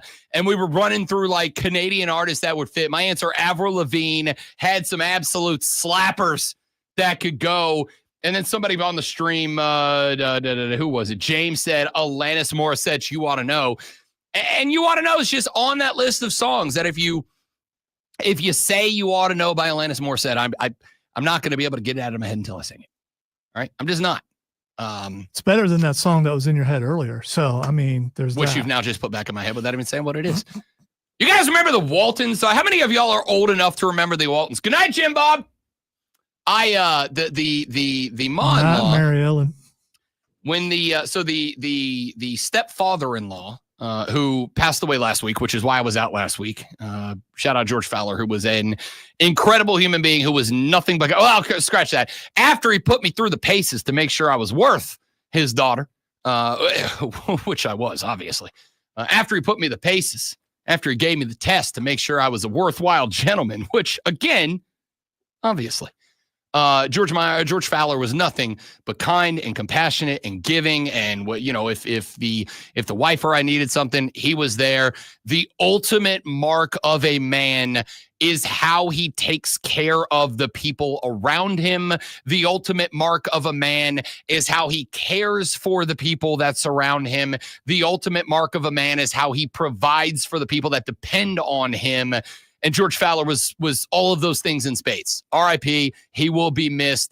My stepfather-in-law was a fantastic human being, and Courtney and I will both miss him tremendously moving forward. While he had been in the hospital for a number of weeks with some medical issues. The mom-in-law was staying with us. The hospital he was in was just closer to our house, and it was just easier for her to stay with us to be able to get back and forth every day. And she is a big fan of the Waltons, the old TV show from back in the day, which is fine. She watched it every day. And I got to tell you, I had never watched the Waltons. And now I kind of love the Waltons. All right? Good show. And for the record, just since we've already tiptoed this line a lot of times, solidly, interestingly progressive show for the time, right? Like solidly, interestingly a progressive show for the time, except for the damn theme song for the Waltons has been stuck in my head for 2.5 months now. Ba-da-da-da-da, ba-da-da-da-da-da, da-da-da-da-da. Night, Jim Bob. Oh, dude. And I like every time I get it out of my head by replacing it with Alanis Morissette's "You Ought to Know." I made the mistake of telling Lonzo that the Waltons theme song is stuck in my head. And now he reminds me that the Waltons theme song is still stuck in my head. It was definitely an error in judgment. I've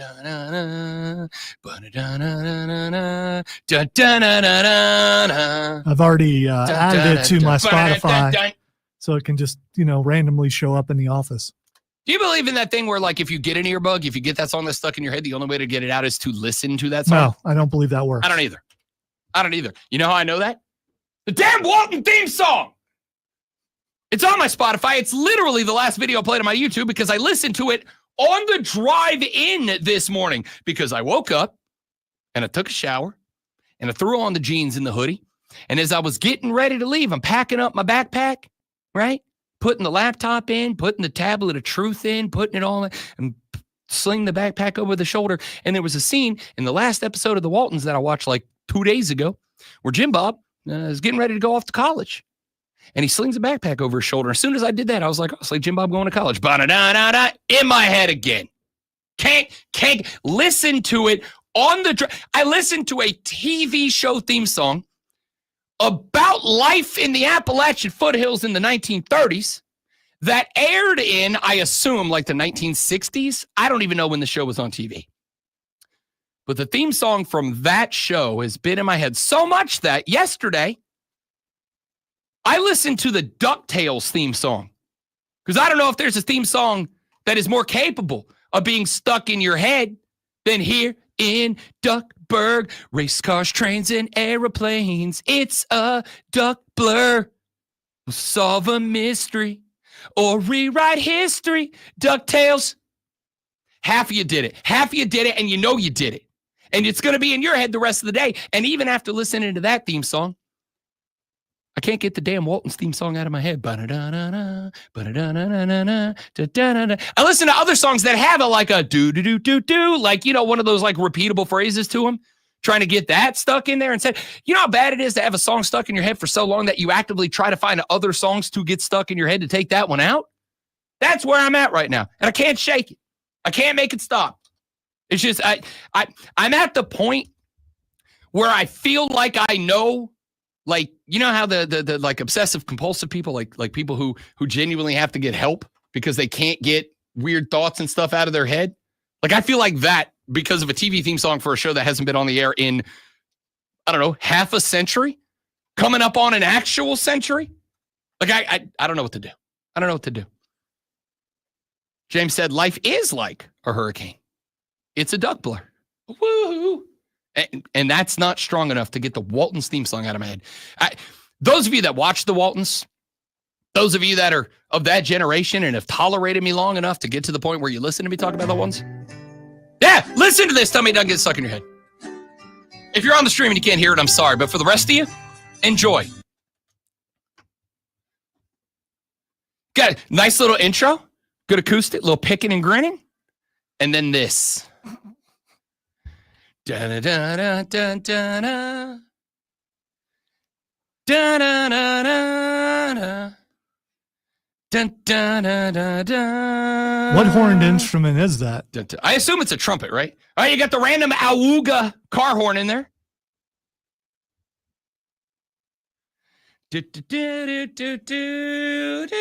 There's John Boy, old man Walton.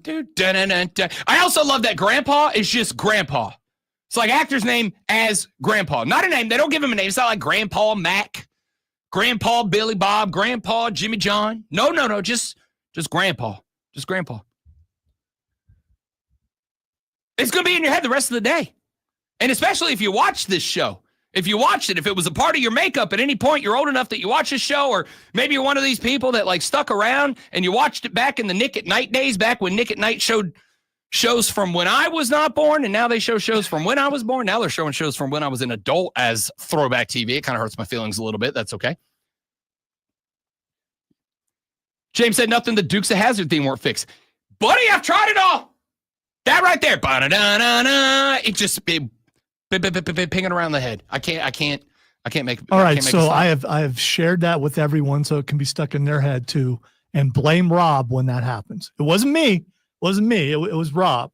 I am absolutely the you will suffer with me kind of person. I'm big enough, I'm man enough to admit that if something sucks about my life, I hope it sucks in your life too. And the Waltons theme song is right there for you. Does she speak eloquently? Wait, okay, I can't do the rest of that verse. Yeah, stop. In a theater. Okay. What part of stop did you not? I mean,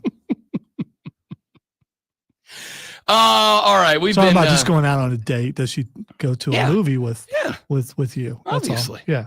Love a good theater date, you know? A wonderful film, I'm sure. Love a good theater date. Nothing wrong with a good movie date. With Alanis Morissette, it's a great movie date. Is what I've been told. And could get you arrested. It's only illegal if you get caught. Them Duke boys better grow some wings, start flapping their arms real hard. All right, sports. Wait, were you just trying to do Enos? I'm just No, that was Merle Haggard. When he narrated the show, they'd have that moment where like the Dukes would jump a big dirt ramp running away from Roscoe, and they'd like freeze the General Lee in midair. They'd like freeze it, and Merle's voice would come on narrating. He'd be like, "Them Duke boys better grow some wings or start flapping their arms real hard." For sure, Boss Hog lives in Pickens County. Oh man, we're dumb. I love it. I'm here for it. All right. I'm gonna get this out real quick, just because it's we got like 4 minutes left in this segment, and it's not something that needs a whole segment. But you guys been following this the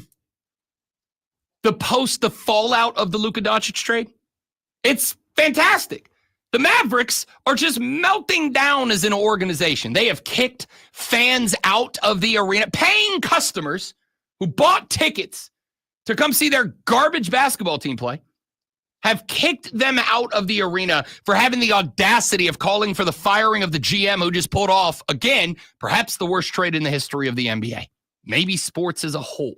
I haven't done the research, but it's in the competition. It's in the conversation. They've been kicking paying fans out. A guy the other day was featured on the local news. I actually have this as sound, but I can't play because I couldn't get my damn computer working. Who wore a shirt, bought a ticket, gained entry to the arena, had a shirt on that said "Fire Nico." Nico Harrison, of course, the GM of the Dallas Mavericks, who made the trade for Anthony Davis, who played 31 minutes of basketball for the Dallas Mavericks and then went down to a adductor strain that is going to keep him out for probably a month, maybe a little bit longer. And I'm going to keep it a buck with you. I'm kind of waiting for Shams, for the Shamston bomb. I'm kind of waiting for the Shams wow, I think is what we decided on. We did. That's why I'm not standing right now. Abductor strain. It happens to the best of us. Yeah. I'm kind of waiting for the Shams wow to come out on Twitter that Anthony Davis will be out the remainder of the season after having successful groin surgery, which is effectively what it was. The adductor is the little muscle that goes from the inside of your thigh and connects to right underneath your junk. That keeps all that intact. So when you pull a groin, is that the muscle that you pull? Because I pulled a groin before. There's like four. There's the abductor. There's the adductor. One's on the outside. One's on the. I think the adductor is the one that's on the inside and runs up the inside of your thigh and connects at the crease. We'll call it.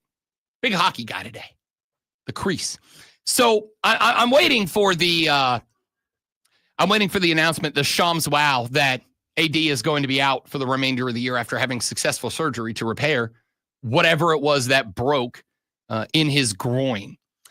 Well, there was a piece that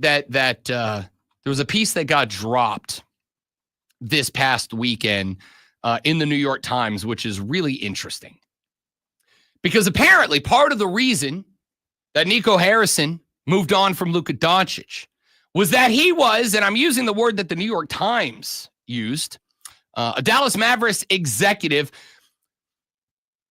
Haralabos Vulgaris, which I'm pretty sure is also a Harry Potter spell, but that's the young man's name. Or Latin for potty mouth. Haralabos Voulgaris. I assumed it was a Game of Thrones reference. He was a Mavericks executive from 2018 to 2021.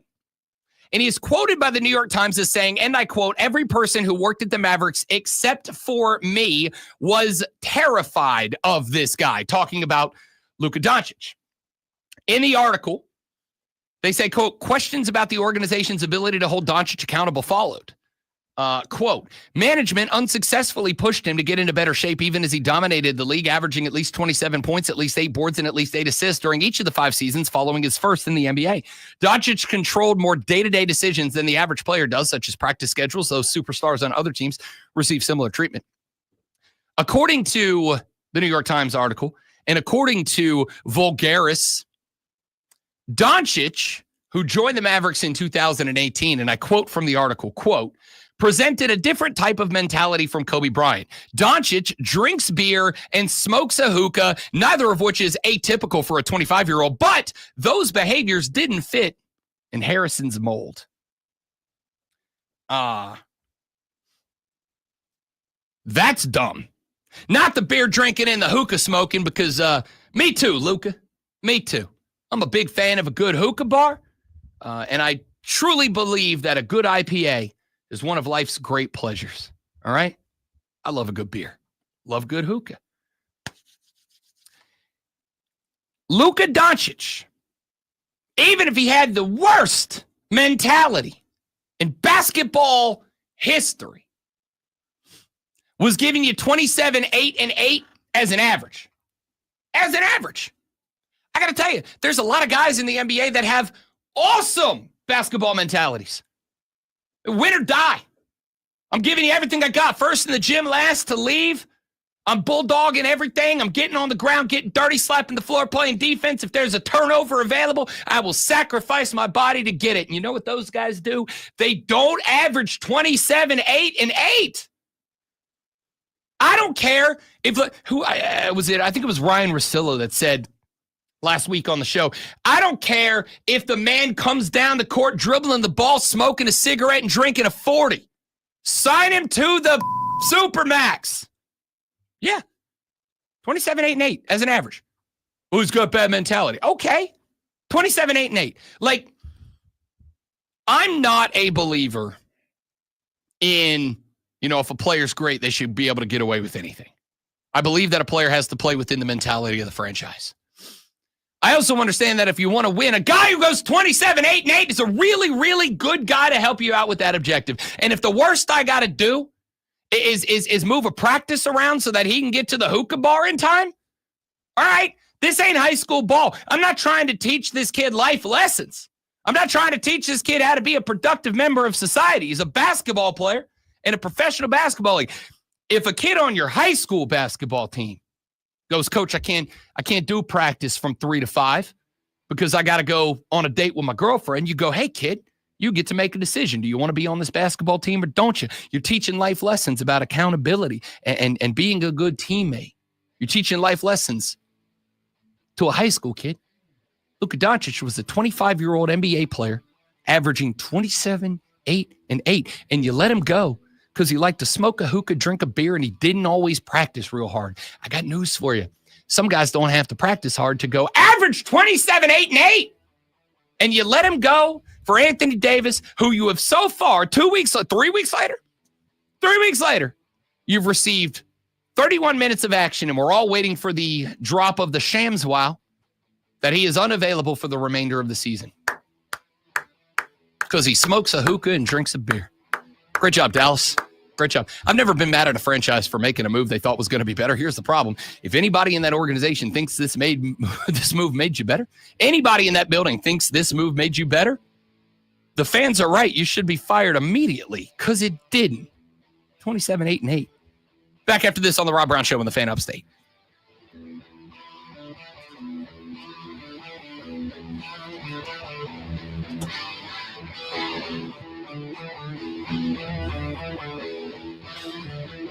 Look, even if they didn't want to give him to the Supermax, which is fine, you traded him for Anthony Davis. You traded him for another player who I'd be willing to bet 95% of basketball fans have already forgotten who it is. And one singular first round pick. That is dumb. It's dumb. That's what it is. It's dumb. It's real dumb. It's real dumb. Or maybe that's just me. I don't know. Did you hear that she said Wednesday chance for snow? I don't know if you heard that. Wintry mix. Yeah. Is the words that was used yesterday. Got a wintry mix in play tomorrow. She just said chance for snow. I heard it. I'm here for it. Let's have one more run. Had a great spring weekend. It was beautiful. Spent a good amount of time outside the last couple of days. And then we're going to get snow on a Wednesday. Let's go. Why not? Be right back, guys. I need 60 seconds to grab more water. Stay right there.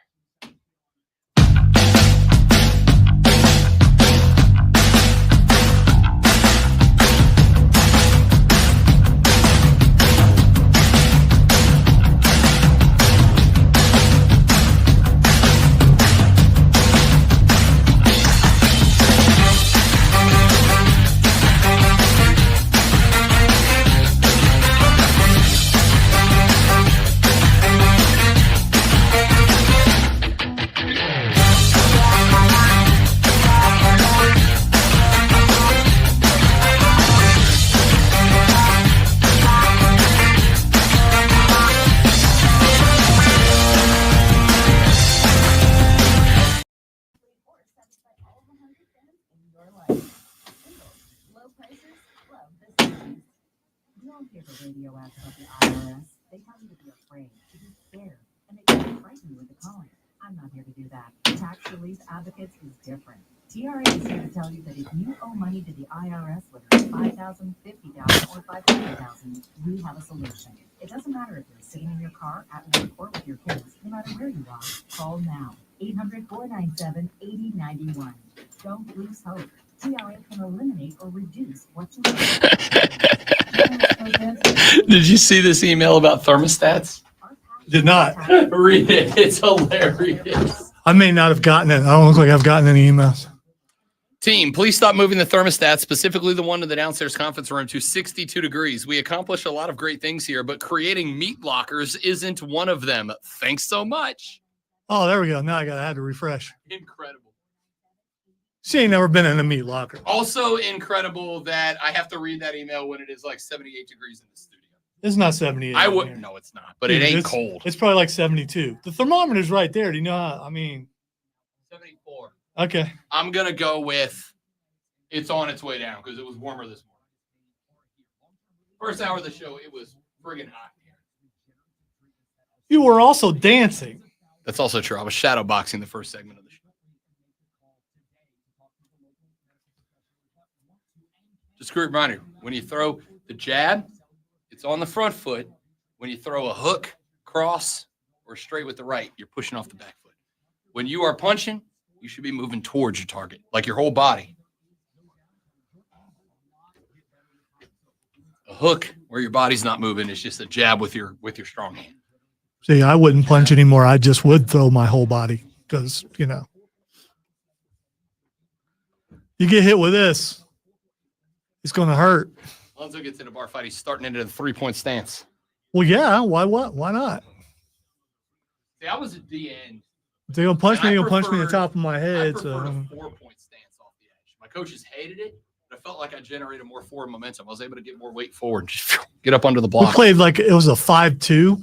It was a 5-2. Yeah. So Oh, so we a lot of beef on that line. we were in the guard tackle gap, and we're like 3 yards back, so you get a nice good yeah.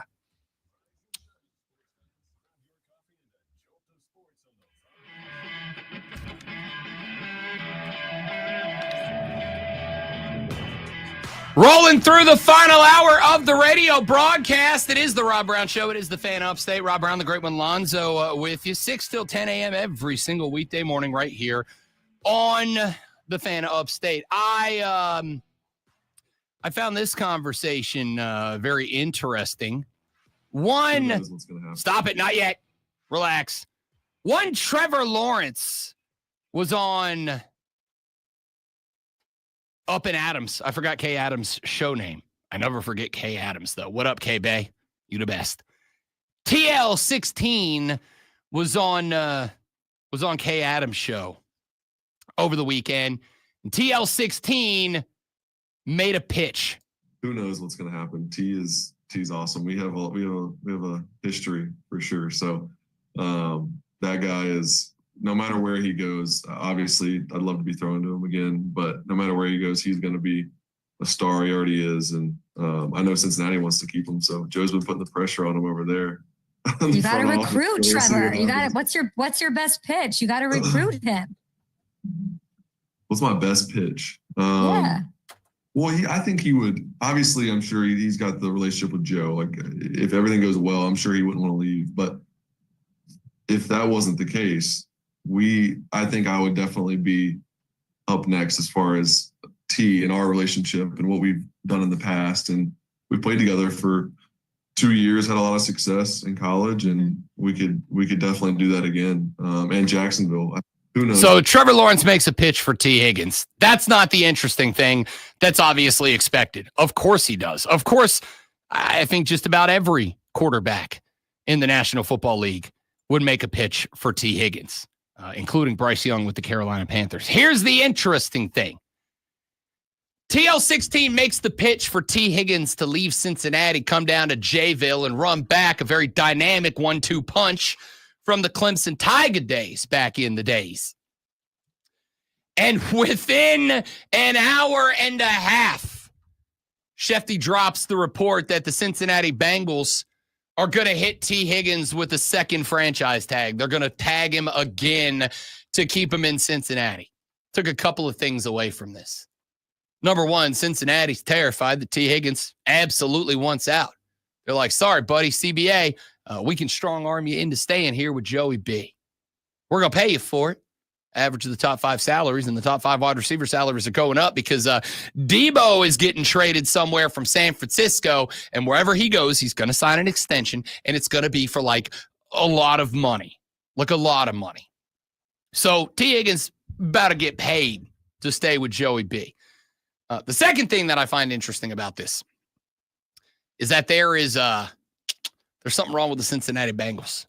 Yesterday on BetMGM Tonight, Lonzo, we were going through a conversation, Jake Hassan, my co-host, and I, we're going through a conversation about which teams from this year do you think were on the inside of the NFL playoffs that will be bounced next year, and which teams on the outside of the NFL playoffs do you think will go in next year? And we both gave one team for both categories that we really liked. Actually, we gave 2 teams, one that we really liked and one that we thought was a dark horse. A dark horse to get bounced out of the playoffs next year, a dark horse to get in, a team that we really like to get bounced out of the playoffs, and a team that we really like to get in. My dark horse for team that gets into the playoffs next year was the Jacksonville Jaguars. Now, y'all know how I feel about the city of Jacksonville. It's the butthole of America. I can't stand it. It's an awful place. If you ever get the chance to go ahead and pass. Go to literally any other city in Florida. You will have more fun. However, I made a comparison. I think I've done it on the show before, but if I haven't, what the hell? Let's do it right now. I made a comparison for Trevor Lawrence down there in Jacksonville, Florida, that I think is very apt. And that comparison is what happened with Bryce Young and the Carolina Panthers this year. Bryce Young shows up in Carolina. They partner up with Frank Reich. Did not go great. In fact, quite the opposite. It went real bad. Frank Reich gets canned.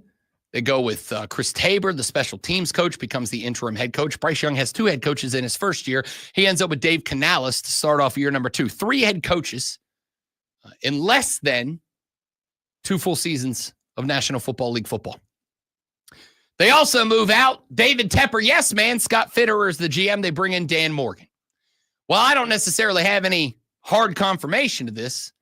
Just based on Dan Morgan, based on the interviews, based on the way he's talked about the team, and based on the fact that Dave Tepper listened to Rashad Beard and stepped back, I fully believe that Dan Morgan told Dave Tepper, here's the deal, buddy. I'll take the job. I want the job. I'll come here and run this football team, but I'm going to run this football team, not you.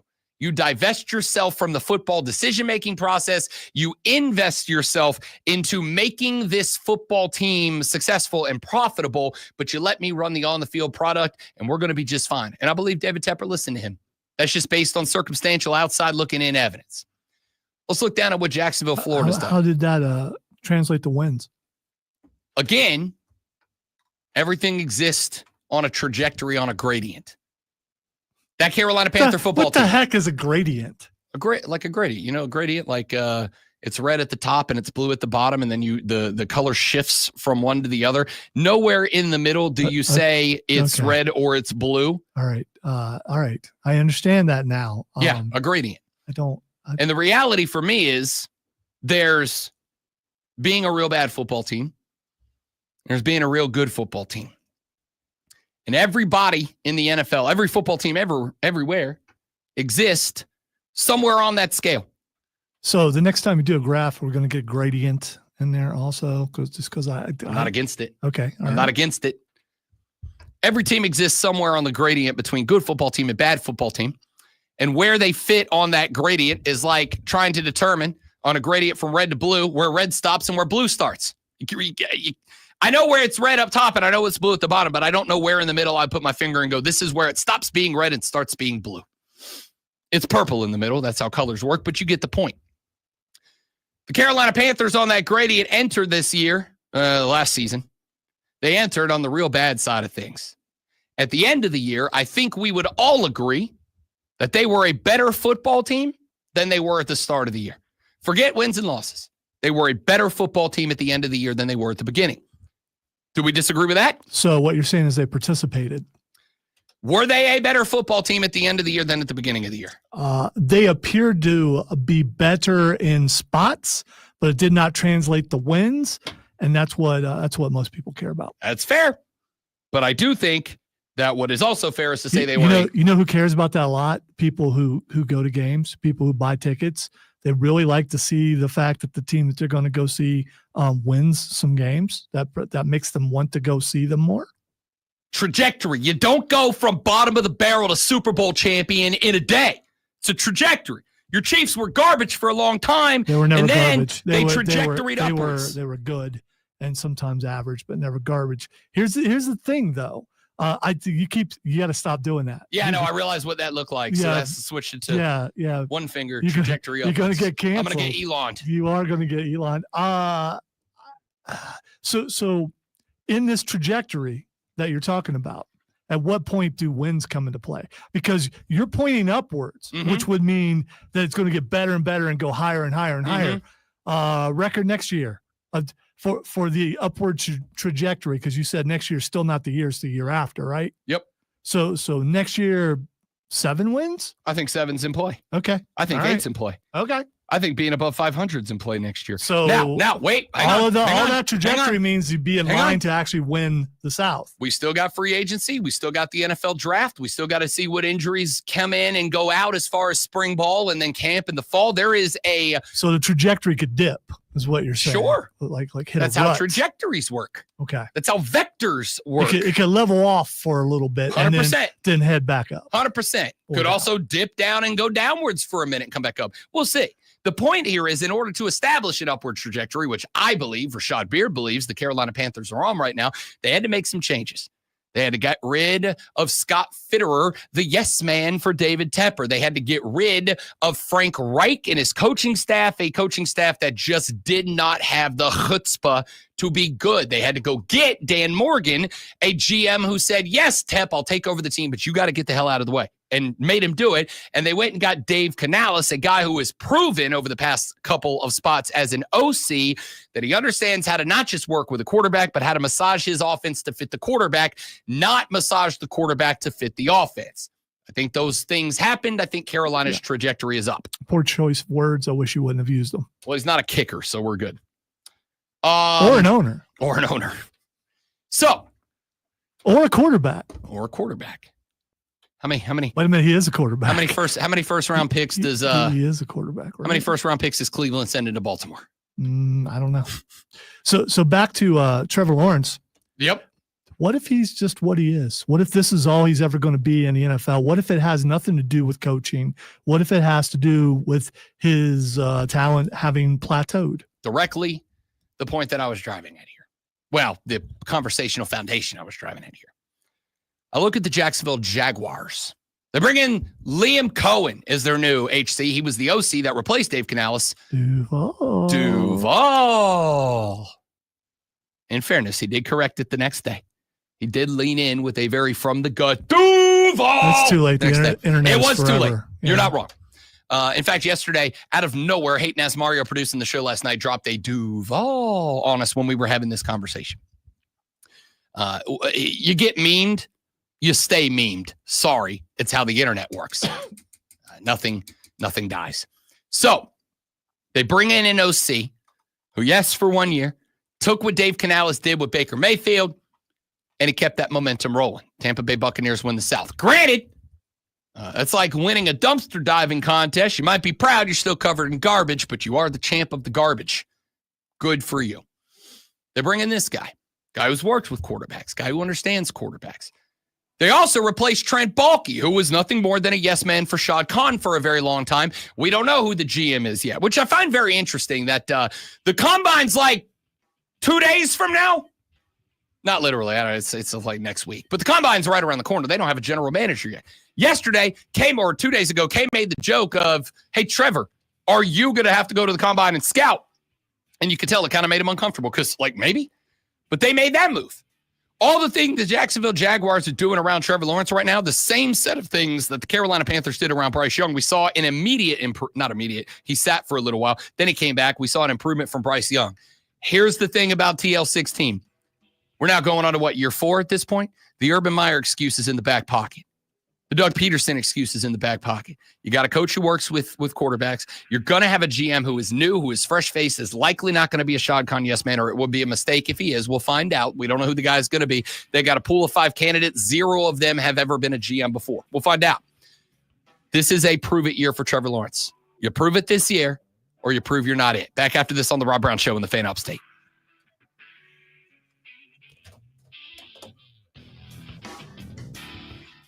Combine starts on the 27th. 27th, next Thursday.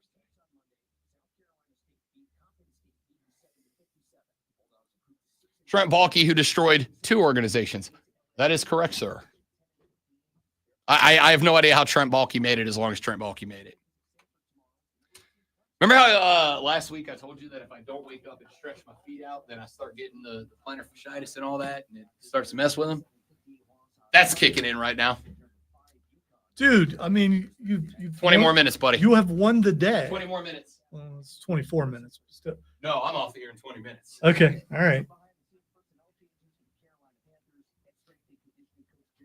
It's got to be Stoneman's stinking cookie candle going on. You don't smell it? Yeah, I've smelled it for a while now. Are you a candle guy? I'm a big candle. No, I hate smells. Smells affect me. I'm overly sensitive. Courtney's that way too. Yeah. I cannot light a candle in the house or the wife starts getting headaches from it. So I've told her. I like candles. I like room spray. It's just, I do. I love a smell. So she, in like a month, she goes to New York for 5 days for her job. She's going for 3 days for a job. She's going 2 days earlier because her BFF lives in Connecticut. So she's going to go spend the weekend with her and then go to New York for a couple of days. And I told her, I'm super excited for you that you get to have this experience, but I'm super excited for me because I am not putting on pants and I'm lighting every candle I own for 5 days. I'm just going to have every room in the house is going to smell like a Yankee candle. And I can't wait. Can't wait.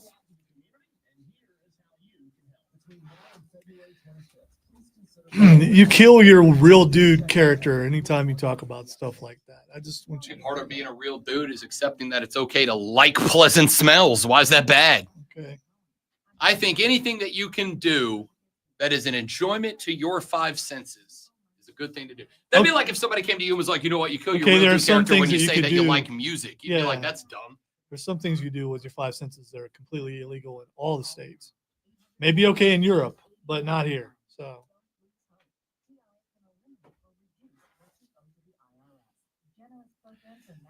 You're going to pivot into the wall. That's what you're going to do. That's all right. 5 points of contact. Okay. No turnovers. All right. You end up on Lee's lap. He's probably not going to be happy. 4, 5. 5 points of contact. Young running backs out there, learn it. Learn it well.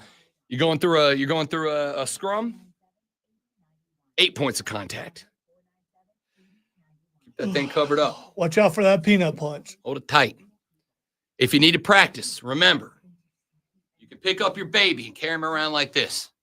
If you can hold your baby safely, you can hold the football safely. All right? Don't do that. Walk around, take your baby, act like you're pitching the ball, work on that ball security. Nope, don't do that. All right, take your baby, cover him up like this right here. 8 points of contact, both hands all the way around. Don't do that. That's if you practice with your baby, you'll take care of this baby. On behalf of Odyssey. We do not. Who was that? I forgot who it was that did that. That was so funny. Every time I get ready to point out that Gronk would love the amount of people watching it, it changes. Nice. Yes. It's hovered right around that number. Been on that number a couple of times.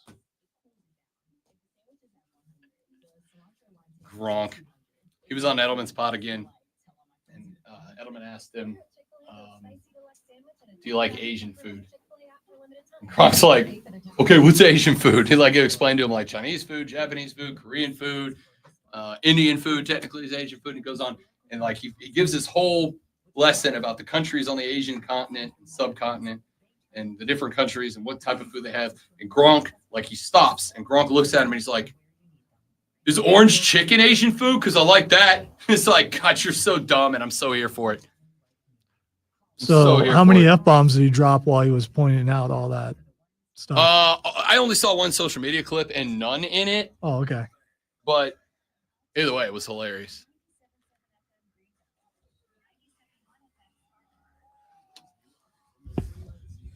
I give that to you, James. You can do that, James. Only you, though. Well, there's a couple other, but anyway.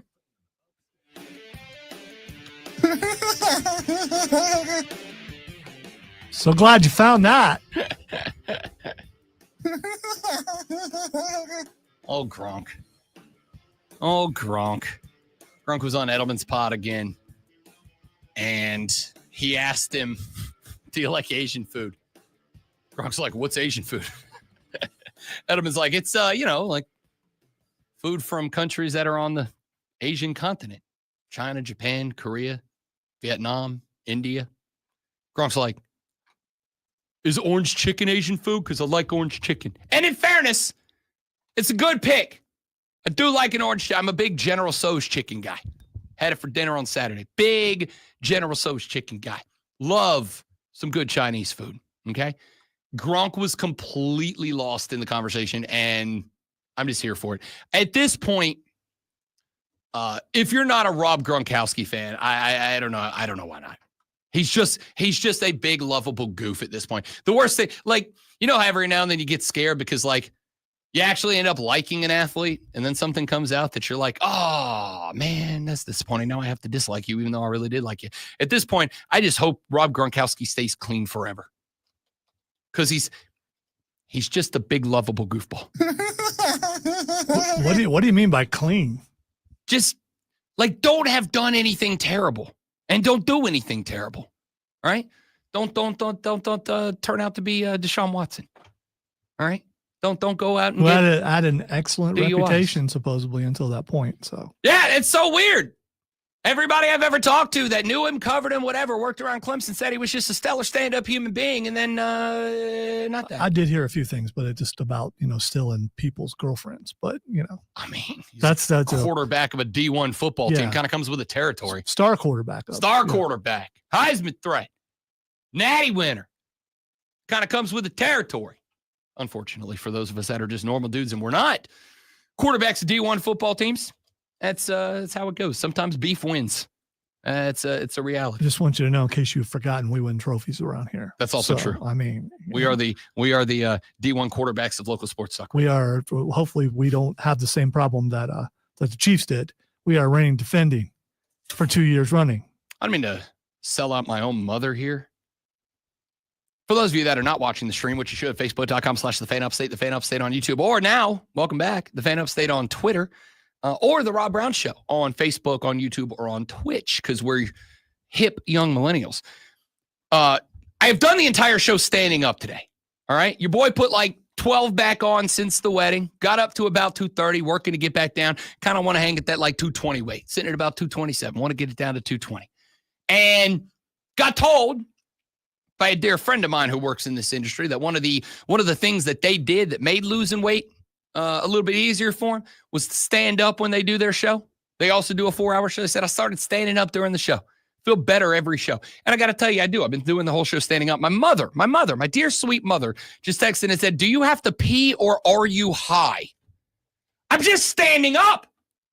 I'm just standing up. But yeah, my concern the entire time was the fact that you can't be still and you are being shifty. And I know why you're being shifty, because it hurts. I'll tell you. That's why you're doing it. Had some listeners say at the beginning of the show, over under for amount of segments Rob stays standing is 2. We are 10 minutes from the end of the radio broadcast. I'm still standing. Yeah. Yeah, I missed my prediction by 3 hours. So yeah. Take that. I have news for you. I'm going to do it again tomorrow. We'll see. Unless I can't, which might be on the table. I hope you can. I am just excited, and I hope I don't jinx it. That you went all this time, you haven't knocked anything over. Because I thought for sure something was. You did. Yeah. I put the webcam up on a box. Television basics. Got to have camera at eye level. So I moved the camera up onto a box, and Lonzo's like, well, that's going to fall. Then I moved my cell phone clip and moved it to a different spot so it was a little more accessible while I'm standing. Lonzo's like, you're going to knock that over. Started spinning the football around. He's like, oh, God, just don't break anything on my side of the board. Clean show over here. Clean show over here. Now, if you could just leave the microphone alone, we'd be great. Can't promise that. It's a little different. Major League Baseball pitchers and catchers have reported we're now just a handful of days away from the beginning of spring training. The Atlanta Braves are interesting. They had a couple of moves, mainly losing guys. Max Fried is now a New York Yankee. Uncle Charlie Morton is now a Baltimore Oriole, as half their pitching staff now belongs in the AL East. They did add one bat in Jurickson Profar, which is kind of interesting. 31-year-old player had a whale of a season last year for the San Diego Padres. This is also a cat who just a couple of years before that got cut by the Colorado Rockies. The Rockies got cut by the Rockies. That's not great. So the Braves going all in on the fact that Jurickson Profar maybe found a little something last year. Maybe the bat woke up. Maybe he's a dude now. They're going to put him out there in the outfield in a platoon situation to cover up until Ronald Acuna Jr. comes back from his knee injury, in which case you'll have a pretty good outfield, maybe the best outfield in Major League Baseball. It could be argued, not said as a fact, but argued. That's a big deal for the Atlanta Braves. Outside of that, really not a lot going on in the offseason. So yesterday on BetMGM tonight, we were doing a 2025 preview of the NL East. The Atlanta Braves come into this year as a plus 140 favorite to win the NL East. This is with a New York Mets team that just spent $1 gazillion on Juan Soto to add to their outfield. They end up getting the re-signing of Big Pete as well to stay on at first base. Pete Alonso will still be a New York Met. There were questions about whether or not he would sign an extension with the team. He did indeed. So he ends up staying there. And of course, the Philadelphia Phillies team that's just stacked with all-stars. One of the best 1 through 9 lineups in all of baseball. A lineup the Braves can compete with if and when everybody comes back and is fully healthy, and preferably, unlike last year, not everybody on the team, with the exception of Matt Olson, does at least 2 months on the injured reserve list. We'll find out. The injury bug last year, this is what I said to Jake yesterday. Last year was a very humbling baseball season for Rob Brown, not because he was wrong about everything, quite the opposite. Nailed Paul Skeens as Rookie of the Year pick, just like I did with Jaden Daniels. I know ball. I think I got 5 or 4 of the 6 division winners correct preseason. One of the ones I got wrong was the Atlanta Braves winning the NL East. And not only that, but I went on a number of podcasts and shows nationally and regionally across America and said with my whole damn chest, the Atlanta Braves over-under win total is a lock of the day, of the week, of the month, of the year, of the decade, of the century. Felt like an easy one. And I said yesterday on the show, I wasn't wrong. I just got derailed by the injury bug. Happens. Put together a real good program, put together a real good team, but everybody went down. Ronnie went down. Ozzie went down. Orlando went down. Just about everybody, with the exception of Matt Olson and the Big Bear, went down with extended injuries. The Braves were never able to build any chemistry. They are the favorites to win the NL East this year. Jake Hassan said yesterday, he's a big baseball guy for the BetQL Network. He said, wait a minute, Rob, how can you pick the Atlanta Braves as the favorite, not the Philadelphia Phillies, when the Phillies did it last year? How can you pick this team that only won, they only won 93 games last year? And I said, that's it right there. It's it right there. With all the injuries that they had last year, with the fact that they had probably like 7 games where they had their opening day 1 through 9 play.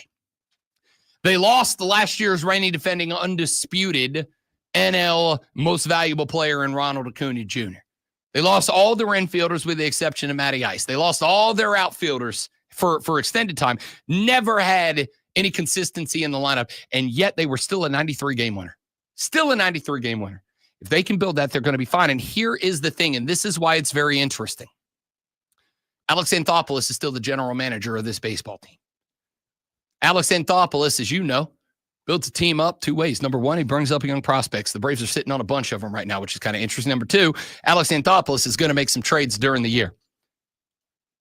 Vlad Guerrero Jr. and the Blue Jays just announced that they have failed to reach a contract extension. Vlad Guerrero Jr. is going into his last year on his current contract with the Toronto Blue Jays. That is the type of dude who ends up getting traded to a different direction. By the way, Vlad Guerrero Jr.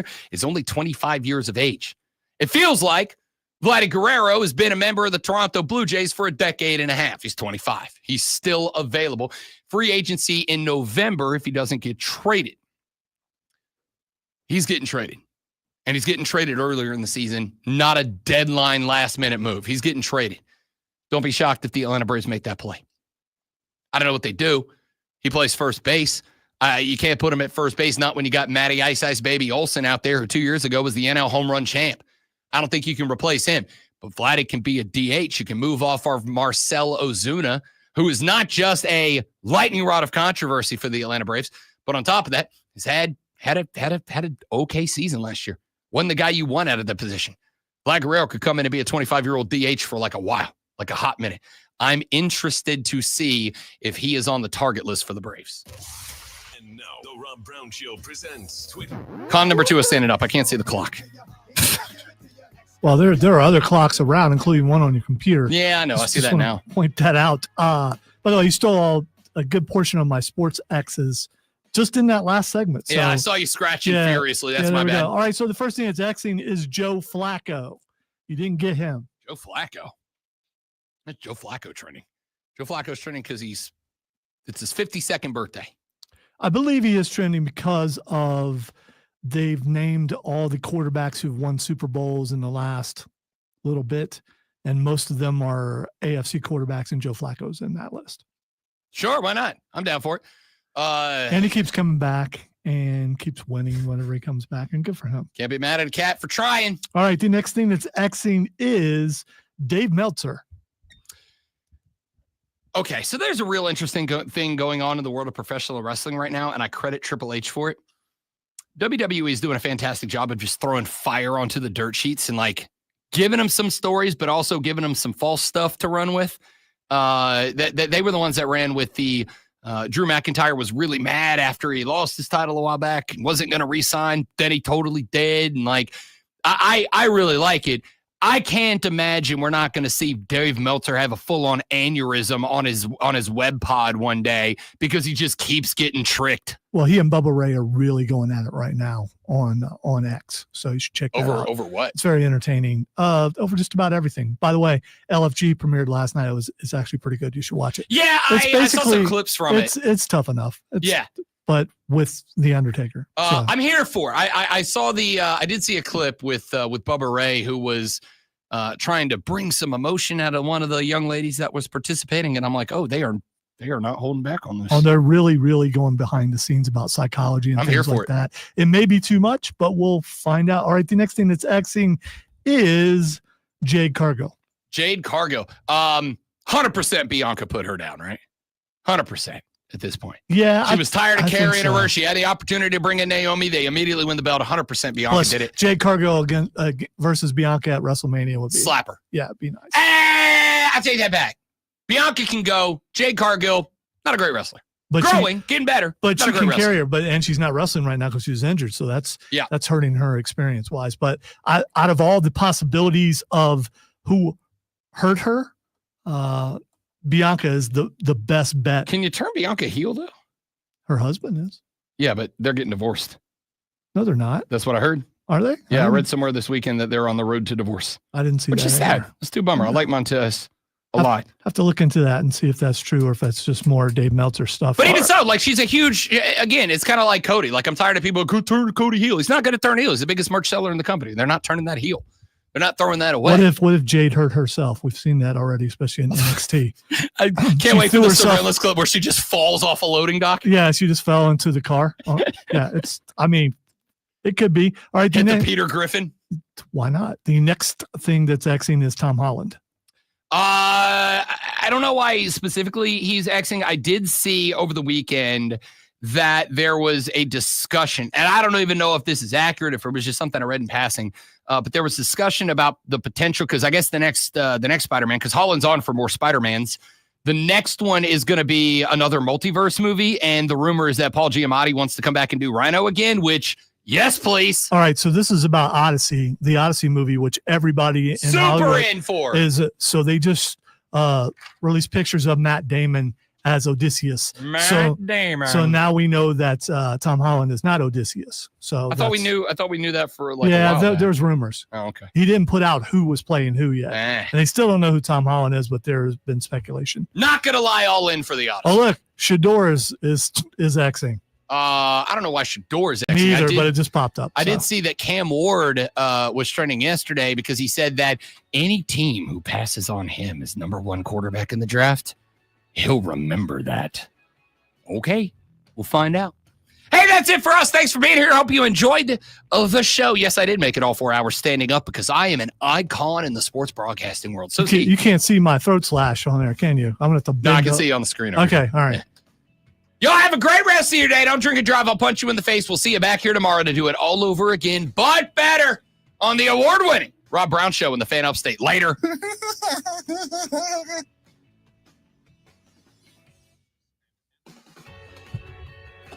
You guys want to know what I'm about to go do? Die. Sit down. That's what I'm about to go do. Sit Will down. Cut Will you some be able to promos. bend your legs?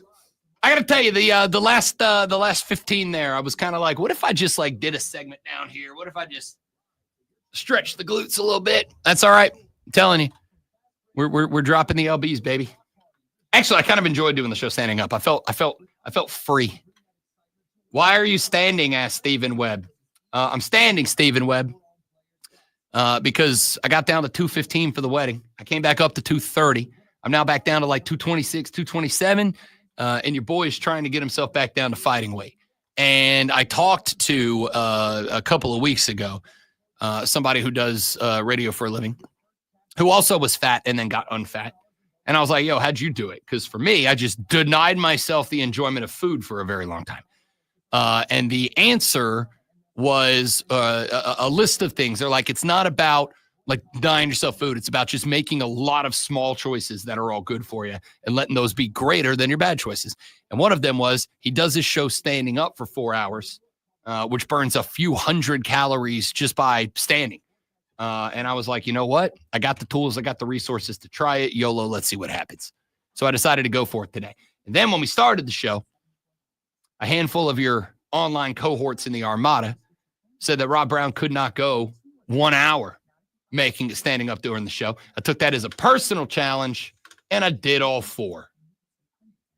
That's why. Or maybe I was being manipulative because I asked them how long he would last, and they put that up there, knowing that he would not take that lightly, and he would go for it, and he did. Yeah, some people said that they were just acting as motivation, and they were right. They did. I just don't know if they were shaming me or like reverse psychologying me. Well, I know how you work, so I'm just trying to help you. This is a goal that you want to do, so I'm there for you. And for the record, a goal I did. A goal I did. Absolutely, you did. Way to go, you. Thanks. Ronnie said he was. Ronnie Acuna said he was 80 or 90 to 95% healthy, and I'm optimistic, but also like, of course, he's gonna say that. Like, he's not gonna be like, "Oh, I'm only 70%." Stand-up cushion mat. What is that? Yeah, I read that and I'm like, that's a good call. I might have to do that. I have one in mind. It's a chair that's with like a. No, they're mats, but they're big mats, but they have like a foam inside of them, like a memory foam on the inside of them. So you stand on them, it spreads the pressure out from your feet across them. I actually have one in front of the sink at the house that the wife put down, and whenever we're standing in the kitchen talking, I will slide over to stand on it because it feels very nice. I may get myself one.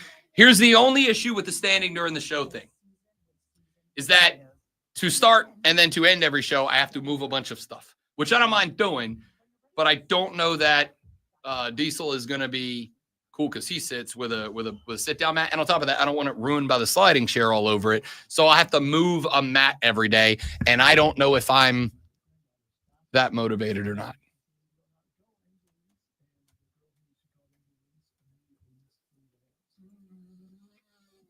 Also, I thought about it, and I didn't have this down. I'll have it tomorrow. Angel Reese had Lisa Leslie on her podcast. Did you see it? Angel Reese is talking to an absolute icon in the WNBA.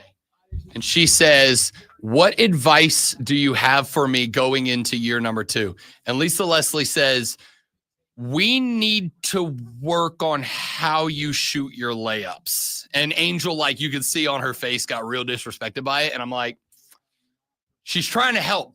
Maybe listen to an icon when an icon speaks. By the way, Steven, I don't get intimidated.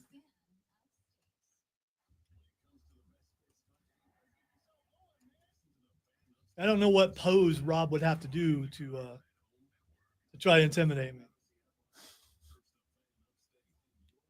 Maybe tell me I'm going to bleep and do what he says. Michael texted and just said, Chickadee China, the Chinese chicken, you have a drumstick and your brain stops ticking. Watch your next files with no lights on. I don't even know if the Bare Naked Ladies is going to get the Waltons theme song out of my head at this point. That's how bad it is. Wow, that's what that says? Yes. Sorry, I don't know the words. Smoky Men's in this one, like Harrison Ford, I'm feeling frantic. Let's think I'm chanting. Let's Snickers guaranteed dissatisfied. I'm in mad films. Okay, I don't make films. But if I did, they'd have a samurai. I purposefully don't want to know the words because Chris has sang them forever to the point of annoyance. Like, okay, dude, I get it. I'm impressed. Stop it. Cam Ward has gone from plus 450 to minus 145 to be the number 1 overall pick. Abdul Carter has gone from 22-1 to plus 180. Why? Travis Hunter from 15-1 to 5-1. Travis Hunter has longer odds to be the number 1 pick than Abdul Carter does. Does this have to do with what they're hearing from GMs, or is this... I'm sure that's part of it. That's part of it. Flip a coin, a loser has to stand all day for the show. My goal, Wesley, is to stand all day for the show for every show moving forward. It make you think the wrong thing. Can't help it if I think you're funny when you're mad. Trying hard to smile, though I feel bad. All right, I don't know if that's going to work or not, but I appreciate the effort of getting the Waltons theme song out of my head. I really do. That's it for us. I got to go do stuff and also sit down. Have a great rest of your day. Thanks for being here. Tell your friends about us. We're trying to get rich and famous. Have a wonderful rest of your day. Goodbye.